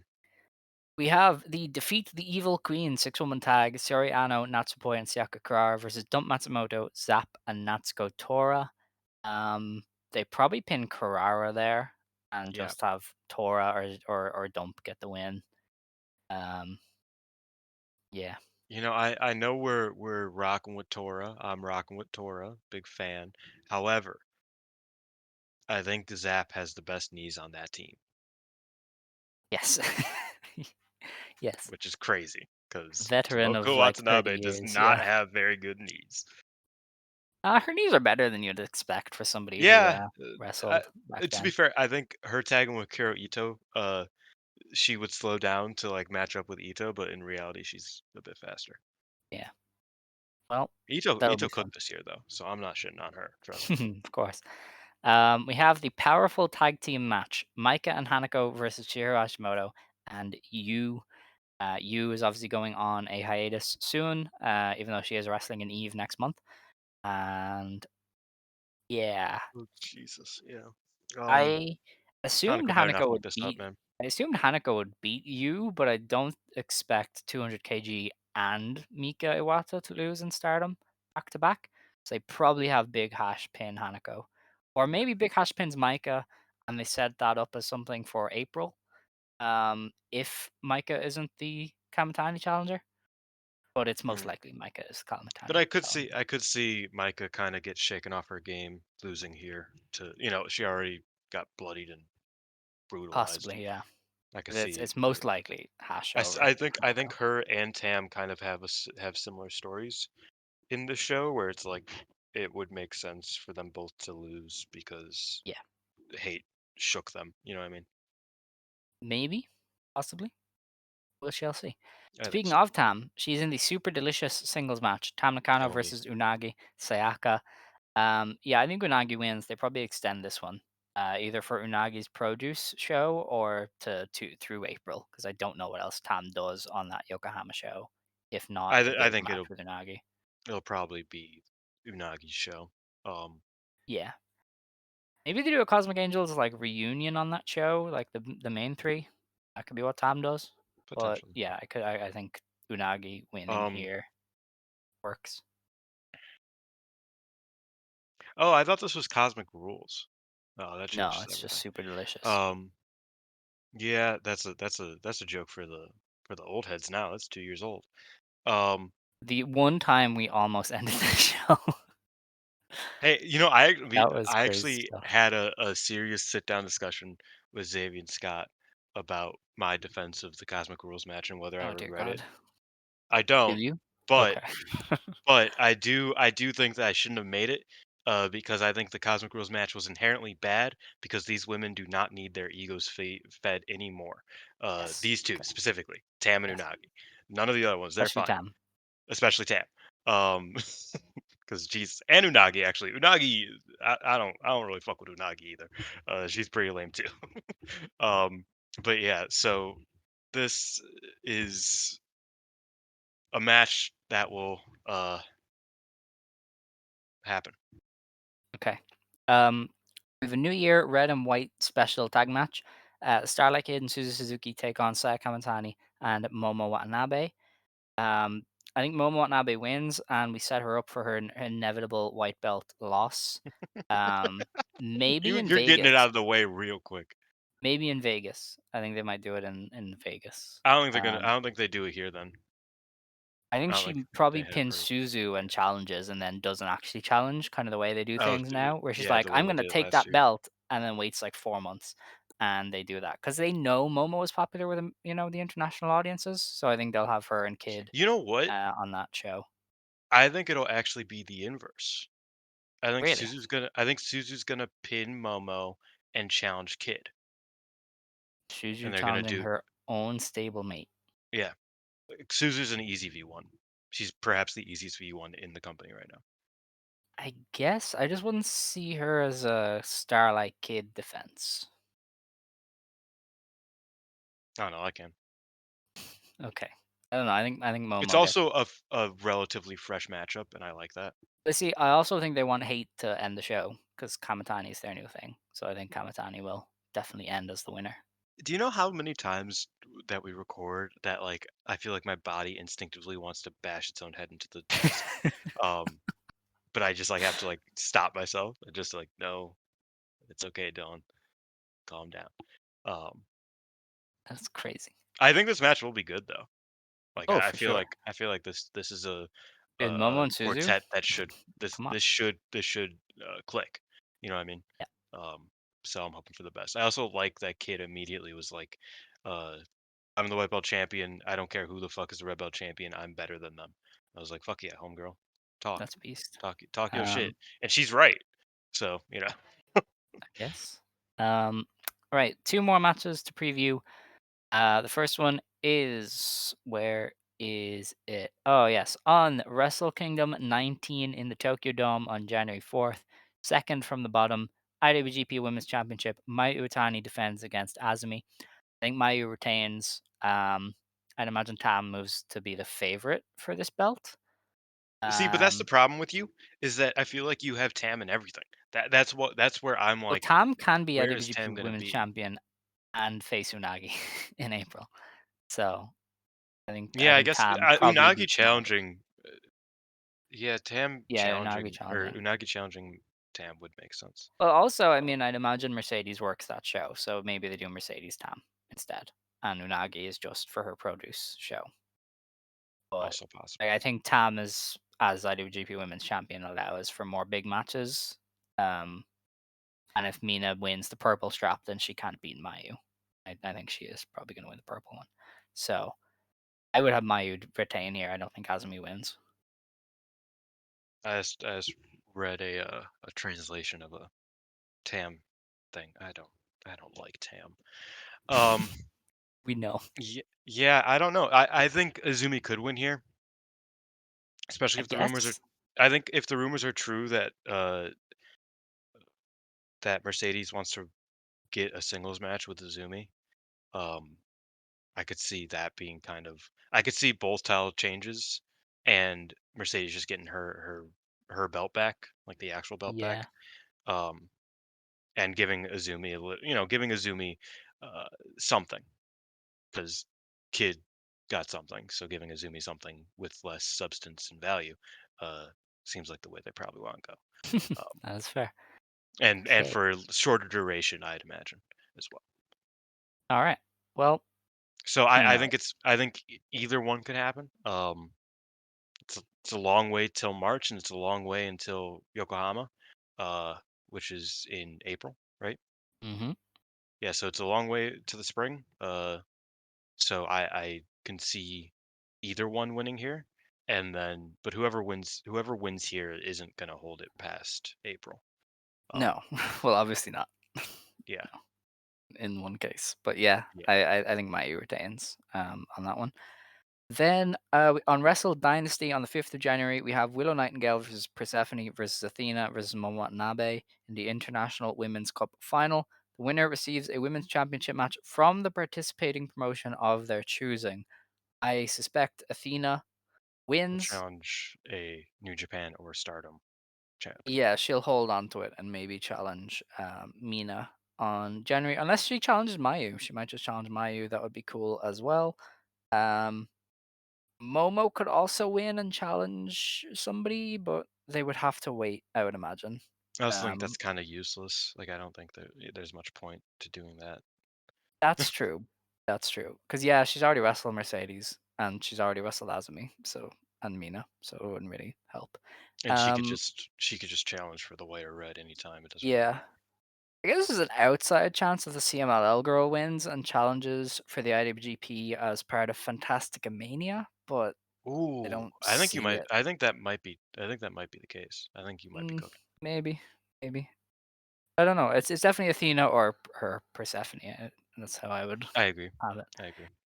Um, Elsewhere on that show then is a winner takes all match for the Strong Women's Championship and the undisputed British Women's Championship. Mercedes Moné versus Mina Shirakawa. I love how it's winner takes all, but Mercedes is only putting up one of her belts. Yeah. Well. AEW is a terrible partner. Yes. They're selfish. They're um, selfish tops. That's what I'm settling on. wow. Damn, that's crazy. Yeah. Um, you are correct, but that's crazy. Yeah. But yeah, I actually think Mina wins here. I think the British title being on the line gives it away a little bit because Mercedes is not going to wrestle in Rev Pro, I'd imagine. Um, She could always lose and it to like. Wait, no. Yeah. like unless you do it on a New Japan Strong show, but even then, what's the point in getting like Danny Well, Luna okay. over Well, for that? they're running Forbidden Door in England. Yeah, but that's in the summer, so she'd have to hold it all that time. Yeah, dude, Rev Pro is the Rev Pro most. does book women now. They have like a women's heel faction thing going on. So they do actually book women. Yeah, Um, I don't know. I think it's up in the air. I think either of them can win. I I think can it's definitely Mina. see Mercedes being like, you know what? I just want to look cool, so give me all the belts I can find. And you know, Mm, maybe. frankly, frankly, I think, hear me out. A company, if you pay them enough, will gladly give you their belts for 6 months. I guess, but I think that's difficult for Rev Pro unless they get a date from her, and I don't see her working Rev Pro. I don't know. I could see her working a date, like a single date or Why? two. Why would she do that? That's what I'm saying. Like when and why? Yeah, They Mercedes is a usually run their weird big person, show at the weekend of All In, but which that's isn't in the summer, happening. as I said. So they'd be waiting until August to get their belt back. So probably not. Which is why I think Mina wins. And also Mina is probably just the representative now for Stardom. Um, so I would have Mina go over. I mean, I would too, but I don't know. I think that there is a chance that Mercedes just wants to look cool. Maybe it's just to set up her going a bit mad and like losing the TBS as well and losing all three. I mean, She got like I said, greedy or I something. do think that this all kind of is culminating in her winning the IWGP back Oh yeah, for eventually sure. at some That point is her belt. within the year. So I think that probably, I mean, like I it's possible. I'm not. I have been saying that Mina is probably winning this for ever. So like I'm not like against it or think it's not going to happen. But I'm trying to think. It's like I don't know. I think Mercedes is probably still the favorite. Mm, I agree. But that is that for Stardom Mhm. because we have a lot to talk about from Marigold and we have about a half an hour to fit it all in. Um, let's see. I have to try and get the Marigold card, which is always the hard part. Mhm. Um, I guess as far as news goes, they announced that Kizuna Tanaka will miss the next 2 months. I think this is the smart decision. Her back is not in good shape, and they need to think of her long-term health more than You anything. know, uh, I was watching the Seri documentary, um, Yeah. and Seri obviously started training in August, and they Hmm. showed her first day of training, and Kazuna was wearing her back brace Jesus on Christ. Seri's first day of training. So this isn't new, but No, yeah, she no. definitely needs time off. I don't think. I guess Wave were not lying when they said she was injured.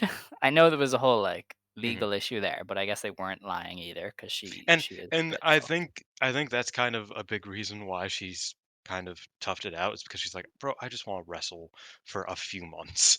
Like, Yeah. please, I just really want to wrestle. And it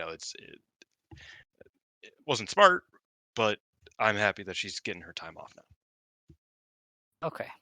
Um, I was looking at the roster page and I was on Ryoko's thing, and they're like her sports history: first Dan Kendo, gymnastics, Pilates, yoga, pole dancing. Holy Is pole shit. dancing a sport? It's an athletic activity. I guess, yeah. Okay. It's as much of a They also sport said as like she's in Clip Clip. Who gymnastics. else was in Clip Yeah. Clip? Yuki Minami. Oh, right. I thought it was somebody else that we knew.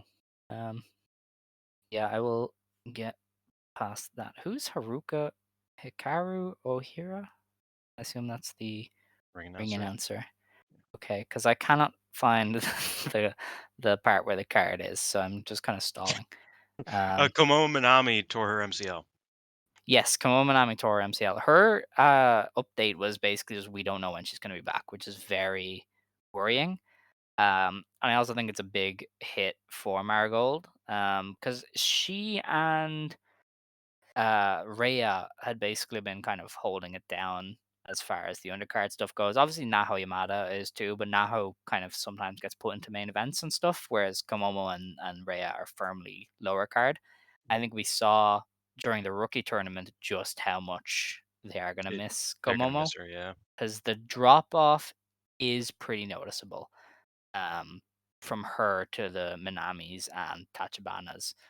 um, so yeah, I'm very disappointed in that, and that's her second like major injury. She had a back issue, I think, that Yeah. took her out when Took she her out of was a the Stardom trainee, startup train. Yeah.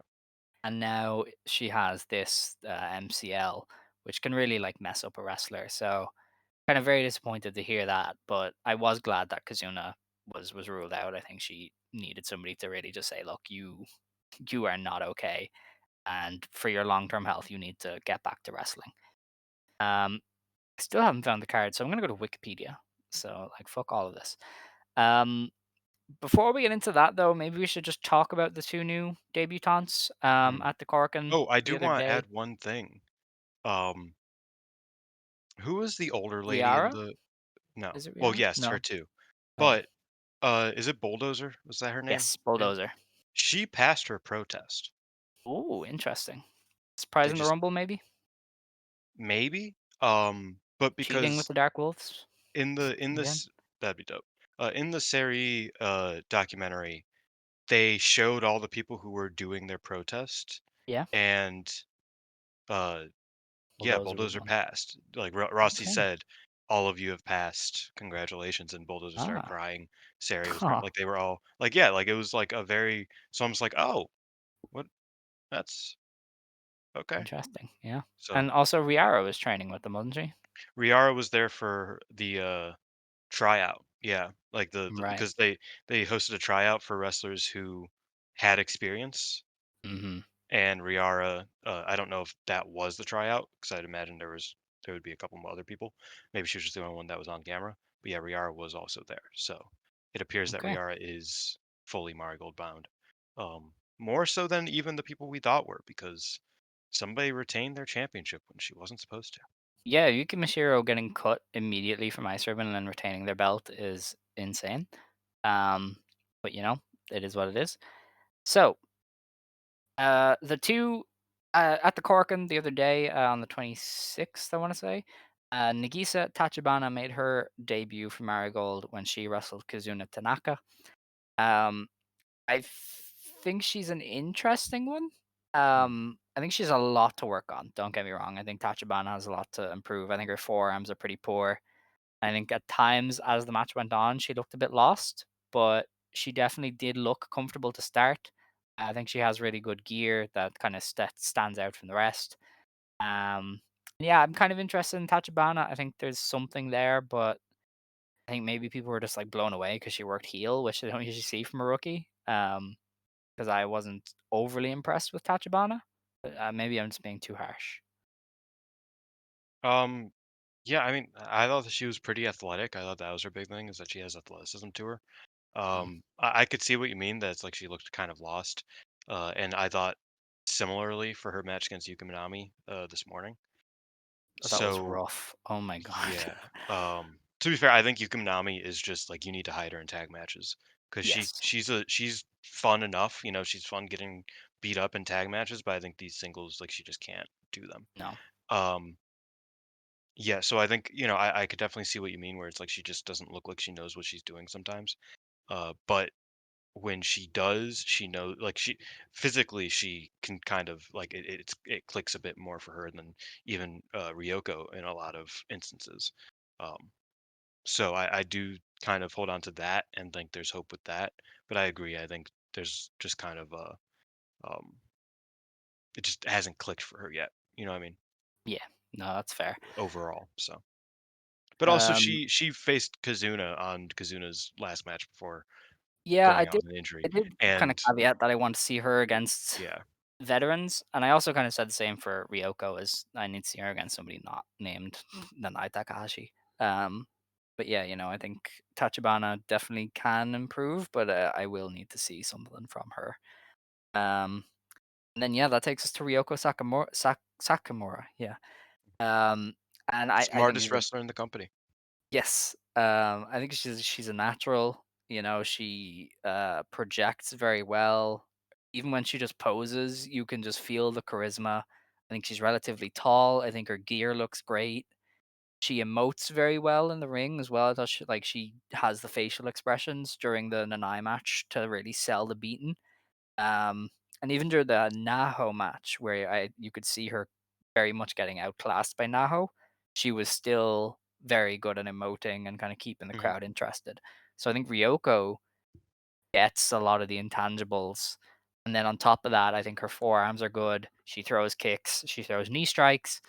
Like if all that stuff keeps getting better, you have a She really got the good wrestler fucking here. spider twist, bro. She does. She is a prime white belt wrestler. She is the exact kind of wrestler that Rossi will over push and within 18 months give her the white belt. And either it will work and she will have an insane reign or she will be absolutely terrible. Because I Yeah. imagine she is going to get a white belt very much sooner than people expect. Because I mean, she's a gravure idol. She's tall. She debuted against Nanai Takahashi. Mariko Ishida gave her a move. Like everything is pointing towards this girl being a real success, and I think she's probably a standout trainee so far from Marigold. You know, her Obviously, gear that's kind going of to reminds me change. of Yoshida too. I mean, obviously Yeah, it's yeah, mainly for just the sure. black and red, uh, but still. It Yeah, is a good gear. I very. I'm a big fan of Sakamura. I think she's really cool off jump. You know, I was obviously worried judging by the 10 seconds she had with Julia that looked really bad once upon a time. Um, and I still think that just like from an athleticism point of view, she does lack like when she bounces off the ropes. I think she Yeah. doesn't like that doesn't look very good and stuff like that. But a lot of the actual like engage stuff, where she's like in moves with wrestler, like her and like I think she has a good starting point Hmm. for a lot of those sorts of things. And like you said, the more charisma based things, the more uh, present presentation stuff she has down pat already. So yeah, I thought that both her match against Nanai and her match against Nahu were quite good for her first two matches ever. Um, so yeah, and obviously again, like you said, Tachibana kind of got a rougher draw wrestling against Kizuna in a short match, Kizuna's last match Yeah. And then Yuki before Minami. injury, and then Yuka Minami, whereas Sakamura got a reliable veteran and a reliable uh, undercarder. So it's a bit unfair in that regard, but I do think that she really showed up and she impressed me quite a lot, and I'm excited to see where she goes and how she does from here. All right. I think that's all. She The could have won the news. rookie tournament, and I wouldn't have been upset. Yeah, I'm surprised they gave that to Yuki Minami, but I think It Komomo was was probably meant to definitely get going to it. be Komomo, Yeah, and then they were for like, sure. "Well, I guess Yuki debuted second most Mm. even though Naho's been wrestling longer than Chikugoto. Like, I don't I think this is strange. Yeah, like Rhea Seto is right there, which I had said, Yeah. but it's fine. It's whatever. So on the 3rd of January, Marigold is running First Dream in Ota Ward Gymnasium. This is their second big show since kicking off last year. And the opener is apparently the New Year's Dream Rumble, which is a tryout basically for a bunch of wrestlers. It features Misa Matsui, not Kizuna, Hummingbird, Rei Sato, not Komomo either, Yuki Minami, Naho Yamada, Ryoko, and Nagisa Tachibana. um, Hamiko Hoshi, Yuki Mishiro, Riara, Momoka Hanazono, Nightshade, and Flying Penguin. And potentially Um, more. and yeah, there will be more. I'd imagine we kind of speculated this. There might be like a marvelous wrestler as a surprise, or maybe the third foreigner because they usually Sadie bring foreigners Gibbs. in bunches. Um, so I could see Mishiro winning and like challenging for the Superfly or something. Or if it's Takumi, then yeah, maybe Takumi wins and it's like, hey Koki, I wanna kick you in the head. It sets up a GHC thing. But yeah, I'll be interested to see how this goes. I think Riara is the main one to pay attention to. She seems like somebody Marigold is going to pick up to some degree, and they kind of need Mhm. her now with two more injuries to the undercard. Um, yeah, I'd imagine her and like Flying Penguin are the most likely you're going to see get picked up. But even then, I don't think they love Flying Penguin. I think it's just a favorite to Hanazono. Yeah, I think Flying Penguin is just somebody who is out in Osaka that, Yeah, is easy to she's probably cheap. You know what I mean? Like, yeah, it's probably just like, "Yeah, we can get you on, why not? Hanazono likes you." I think Hanazono is actually more likely to kind of be around more often because Evolution changed their structure to where she's no longer a part of the roster. yeah, Um, so I think it's possible that she kind of leans on Marigold a bit more, since clearly Rossi likes and understands the Hana zone.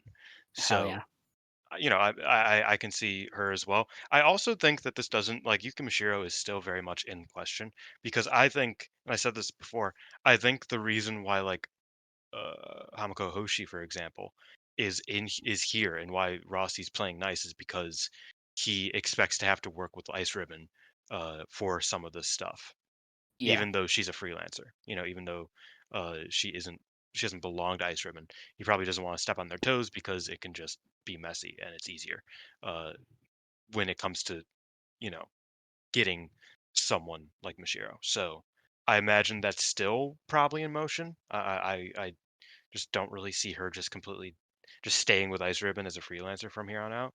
Um, but I do think that's maybe a bit more of a long term thing of him kind of like working with Ice Ribbon, kind of protecting her a little bit here, before he can really go all in. yeah. No, I get you. Um, Did I say now she no, she's in a different match, okay. Yeah, I don't know who could be a surprise. I think you're most likely looking at maybe an Nagayo appearance to pop the crowd or, Dakota yeah, Kai. Takumi. Do do do Dakota Kai. do do Dakota Kai. Might be the first, Intercontinental Women's Champion, so you never know. Yeah, That'd be that's funny. the New Hey, Year's she's dream. gotta go to the different continent.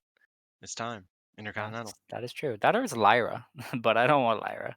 Yeah. Um We then have Seri Yamioka versus Mirai in a singles match. I mean, the sensible thing is for Mirai to win, but I would not at all rule out a draw um, in I this think a one. draw is the most likely. Yeah, like I could see them. Like I don't think people who weren't around for the Utami thing will not understand when Rossi is in, he's in, and with the And amount of he build up almost they've seems given more in on Seri. Seri than he was on Utami. Yes, literally. Like Seri, I've never seen anybody this excited for a rookie like Seri. Um, they made a documentary for her. She had interviews before she even debuted. They've done a photo book. Sadly, like they are going with every avenue they know to make her. look like a star, and I could definitely see her going to a draw with Mariah off bat. If anything, I think if Mirai wins straight up, that's more of a indicator that Mirai is like winning the red belt in the next 6 months than it is that Possible. Sari isn't doing. Because it's like clearly Sari's important, Yeah. duh. But how important is Mirai? Because we look back at that Utami debut. She faced Jungle Kiona, who was Hmm. not important as much as people wanted her to be, and as much as it felt like she could be potentially, she wasn't. Um, so I think if Mirai wins here, it's proof that she is far from Kiona's spot, for example, and she is very much next up as a singles wrestler. Uh, Mm, interesting. so I don't really see like I could see this going in either of those directions. If Sari beats Mirai, then I think God's Eye's getting another member because I don't know what the fuck like that would be crazy. Uh, Third they're bridge getting burned from Mariah. yeah, their OG their their OG three of God's Eye is coming back. Hell But yeah. no, I think I could see a draw. I could see a Mirai win. I think a Mirai win would say more about Mirai than it does about Sari, uh, because clearly Sari's going to be important. I'm really Hmm. excited to see what she can kind of do. Um, she clearly kind of likes the more technical side of stuff, and I like that. I know you don't, but I do. Um, so I'm interested to see how she does. Because That's the fair. stuff I saw in the documentary was good. Like she had some sparring sessions with Miku. She had a sparring session with Mirai, obviously. She did some moves with Yuzuki. I see a lot in her, and I'm interested to see how she does. Okay. Um, what's next then? It's awkward using my phone to get the card. We have Natsumi Shozuki defending the Superfly Championship against Victoria Yuzuki. I think we all have accepted this is a Yuzuki win. Mm. I would imagine she has new gear because her hair is very different on the show today. And it was Bro, like, ah, yes, this is new gear hair. Koki Amare and her consequences. Yes. She's got the little side braid like Koki does. Mm-hmm. Yeah, Little I flock don't of know if I blonde like on. it. I don't know if I like it. It's not great, but maybe it'll work with whatever she debuts here. But I yeah, think the part she's is just it just like looks interesting. solid. Um, but I'm a critic. But yeah, I'm excited to see Izuki get that win. I think Izuki's made crazy strides this year. I'm getting kind of tired of seeing motherfuckers shit on Izuki. Disrespect. Yeah. Yeah, I think she's just very good, and I'm happy with what she's doing, and she deserves a win over over Shozuki. Um, and it makes sense after that draw that was very good that they ran. That's true. We then have the Twin Star Championship. The Dark Wolf Army of Nagisa Nozaki and Chiaki defend against Bozilla and the debuting Tank. Um, I still have Dark Wolf Army retaining. I think they will drop early, but I don't think to Bozilla and Tank. Because then you Oh, have the that's something we awkward. didn't talk about, which I think is the sole important thing about the Korakuen that just happened, is that that was a title match for Milo's Yes, it last was. match. Yes, they sent off Um, Mala Grace. Everybody loved Mala so Grace too, which yeah, is yeah, crazy. very clearly. So they do already have a V1, so Yeah. that makes this match a bit more up in the air for me, unfortunately. I don't think S- they'd belt up this Tank Girl off bat. They Um, shouldn't, no, and I don't think they'd belt up Bozilla. 'Cause then you have the awkwardness of getting the belts because we're off already her, here. Yeah. and you probably need her in singles, either to put over Utami or maybe a Seri. I think there's more value in that than Bozilla tag run, especially because they are also running Vegas. They are also going to have a show Hmm. during Mania weekend, and I could definitely see Bozilla being in a big match then to appeal to the international fans. So you might do Bozilla Utami there, and you probably can't have her weighed down with the tag belts for that. So most likely they might just turn Tank and have her be the menace for Nozaki and Chiaki, and the whole Bozilla is a better leader thing kind of Yeah, comes back to because bite her. Bozilla's kind of like trying to get over this like Bozilian army Yeah. gimmick, and I was like, I feel like this is such a fake thing. Yes. No, I think her gimmick is meant to be that she's just a big bastard who nobody likes, so Tank will turn on her. I do love during while we've been recording, Bozilla said, "I had no idea I was gonna get that award." Uh, so she had no idea what the fuck to say. So we both have Dark Wolf Army likely retaining there. Um, Ideally, yes. yeah, I'm Can I also just say, intrigued by Nozaki, Tank. my goat. Yes, Nozaki rocks. Yeah, Tank will be interesting. We kind of talked about her a bit last week. Very much a big powerhouse kind of wrestler, but not in the Bozilla mold. So very interesting how that translates. Um, then we have a special tag match: Nanai Takahashi and Nao Ishikawa versus Meiko Satomura and Yuna. This is part of the retirement tours of both Meiko and Nanai. Um, I don't actually know what will happen. Maybe Nanai just pins Yuna because it's either that or Mako pins now. But I guess the Passion Sisters winning is more useful to Marigold, and Yuna doesn't really win much. She's not protected No. yet at all, so I think she can take a fall. Yeah, I think they go. I mean, I don't know. I think now losing is also very possible because it's now. Mm, maybe. Can I also Mako just over say now I feels like the might most be obvious thing ever. only if Mako wrestles again in Marigold? I think only if you get another match out of her. Yeah, maybe. Um, I might be the only person who's not excited for this match because I'm fully expecting it to be mostly Nanai Yuna and Mako now, and it'll be very I little love Nanai Mako now. Mako. To be fair, Yeah, but like it's not I think Nanai that's interesting. Mako, which is what everybody thinks it will be. But I'm just not sure we will get a lot of But it is Sakimura and Nanai Takahashi. and Mako, and they're both great. So Yeah, I'm but we happy. won't get much of it. That's what I'm saying. I don't think we will. But maybe they'll change it up. I just don't expect they will do a lot when the rookies are there to kind of take the bumps for them. But we'll have to see. Um, we have for the GHC Women's Championship, Koki defends against Chika Goto. Um, this just feels like a way to get them both a big singles match on the show. Mm. Rossi really likes both of them. Clearly sees a lot of upside in them. I think Koki is definitely going to retain. They've set up a few different strands for that belt. Bozilla's kind of gone for it. Takumi obviously has kind of put her hat in the ring for it. You have Great Sakuya if they want to, and Noah. So I think there's a few different aspects you can go with Koki as champion without giving it to Chika. So yeah, I think she's going to retain. Yeah, I feel like it's a it's Koki's world, and we're just living with it. In it, That's right. and I thought that the build to this match has been well done. I like the press conference where Koki was explaining how much this means to her, how real this is, and Chikagoto is like, "Yeah, but I'm Chikagoto, bro. Come on now." And so I appreciate the match. I'm excited for it. I Their match in the Dream Star wasn't anything to write home about, so I'm hoping they can improve on that here.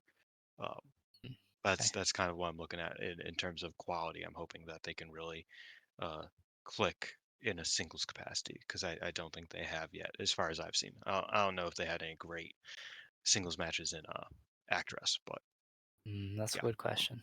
I don't think so though.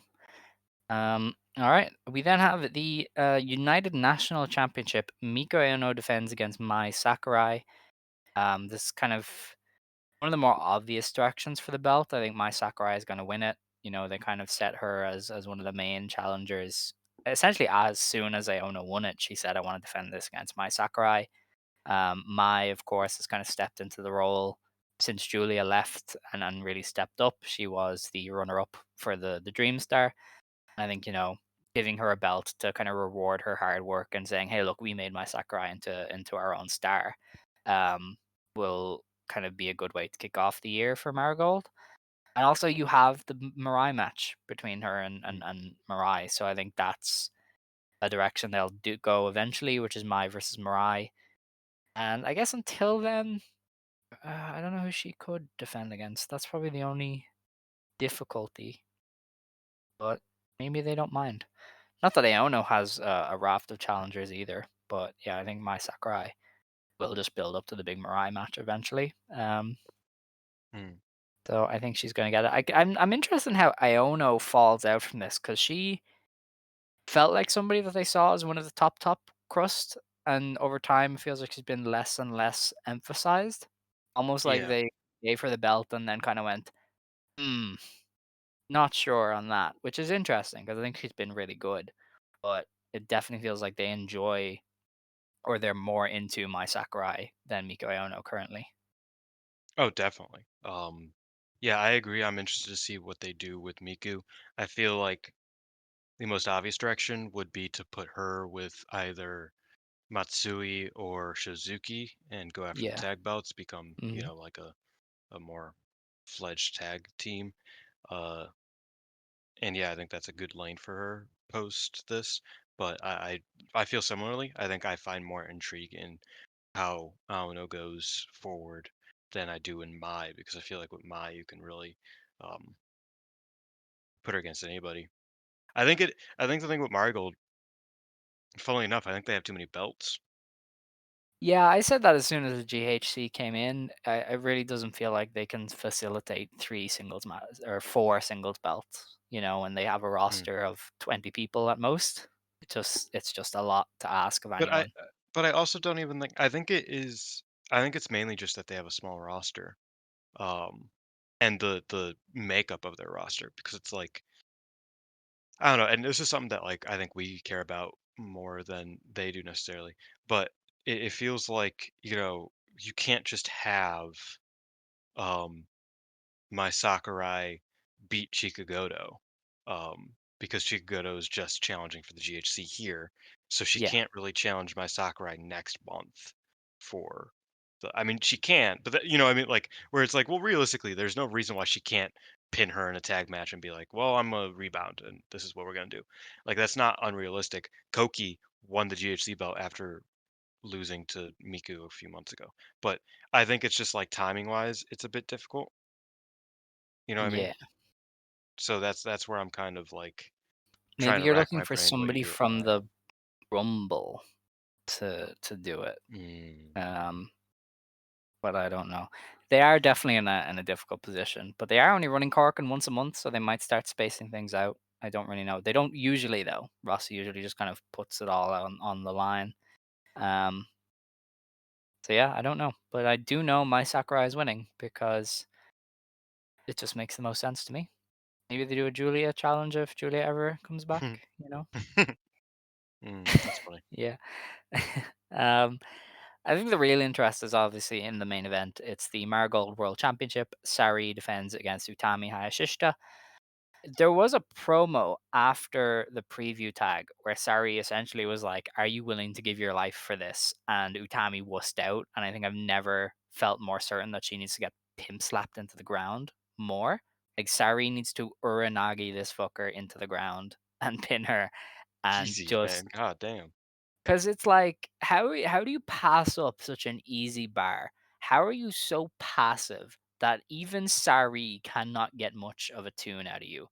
Like, apart from the one line about, like, "I won the Grand Prix before you," Utami has never really shown any desire to really fuck up Sareee, and Sareee has been talking shit for months, and so, I think for the best for Marigold, and maybe for Utami, I think she needs to lose, um, and I mean, Sareee is just one of the best in the world, so I think that, like, I would I would have her retain.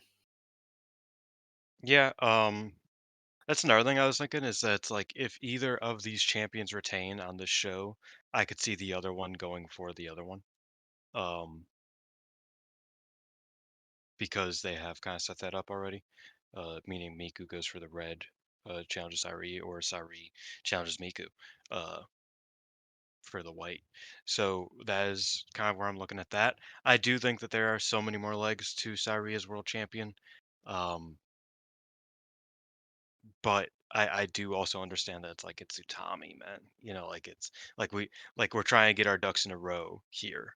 And I feel like the way to do that is to crown Utami. It's just, it's Yeah. hard, because it's like, I don't know when you're gonna get the chance to do. I mean, I honestly, I could see Utami losing here and then just winning the belt at uh, Summer Destiny. I guess. I don't know. I feel like I did have that kind of long term idea of Utami dropping or Utami facing Mayu next January, which I guess would need Utami to win.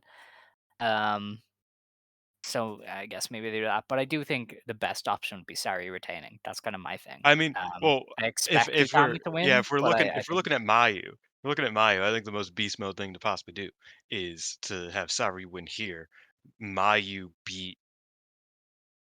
Sari at well, fucking Summer I Destiny. think that takes away the obvious The Mayu yeah, GP win. So I think that's where they go. yeah, and putting Utami back to back for the GP win would be a bit Yeah, not I think Rossi, Mayu and not a Utami as Rossi your thing to first do. 2 winners of the GP is like a this really means something kind of thing. Yeah, and Um, I think having Utami have a short reign leaves you open to having her get a second reign.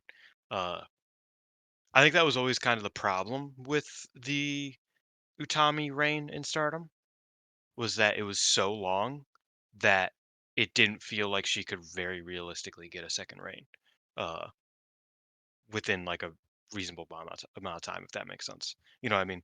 Like she couldn't just beat Julia because then it's like I don't know. I think it sets a standard for a reign. So I think having Utami win it down the road is feasible. I also think Mirai's in contention, but I also look at it. It's almost funny that now the problem is the white belt with the roster.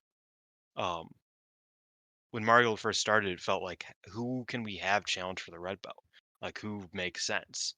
Um, Now it feels like the problem is who can challenge for the white belt and who makes sense there, because it feels like most people are either above it or just below it.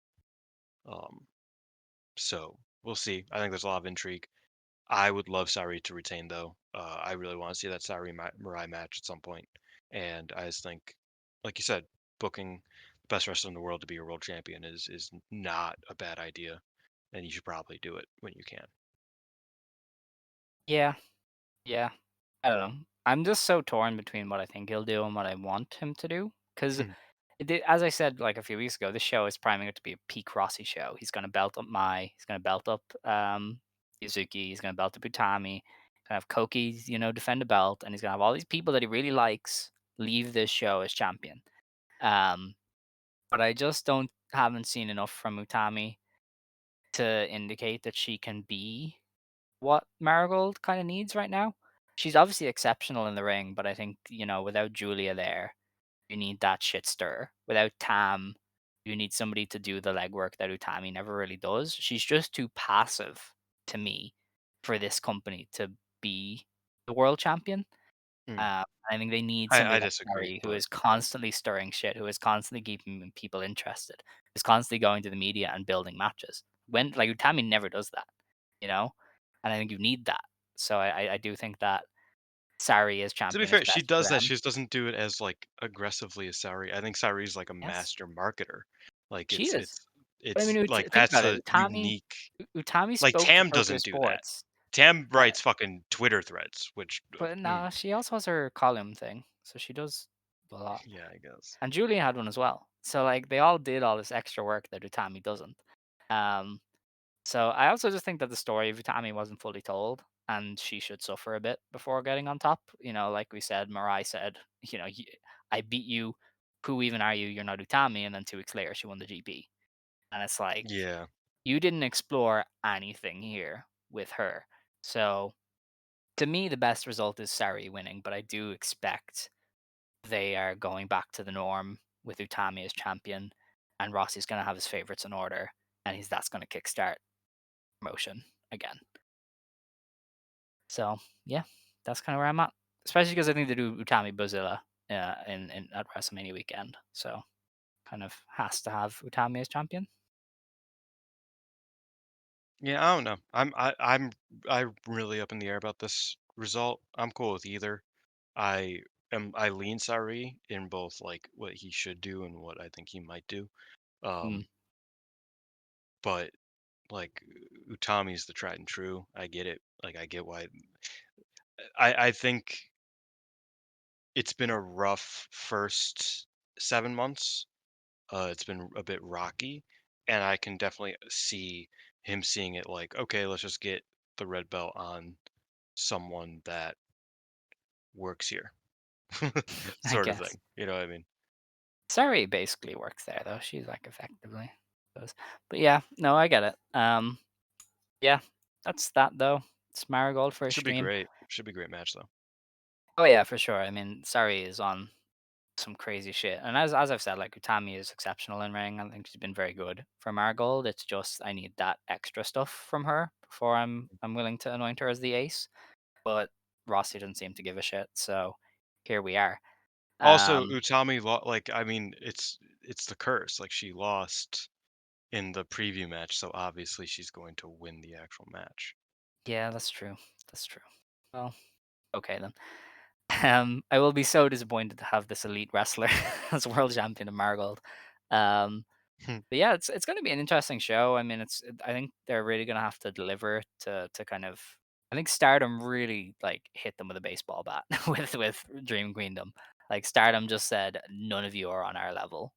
With that show, and the entire scene has kind of been left to scramble a bit. That is an And but insane statement to make. it That is show though. I was mean, not that great. It was a very what good show, but Jesus Stardom Christ.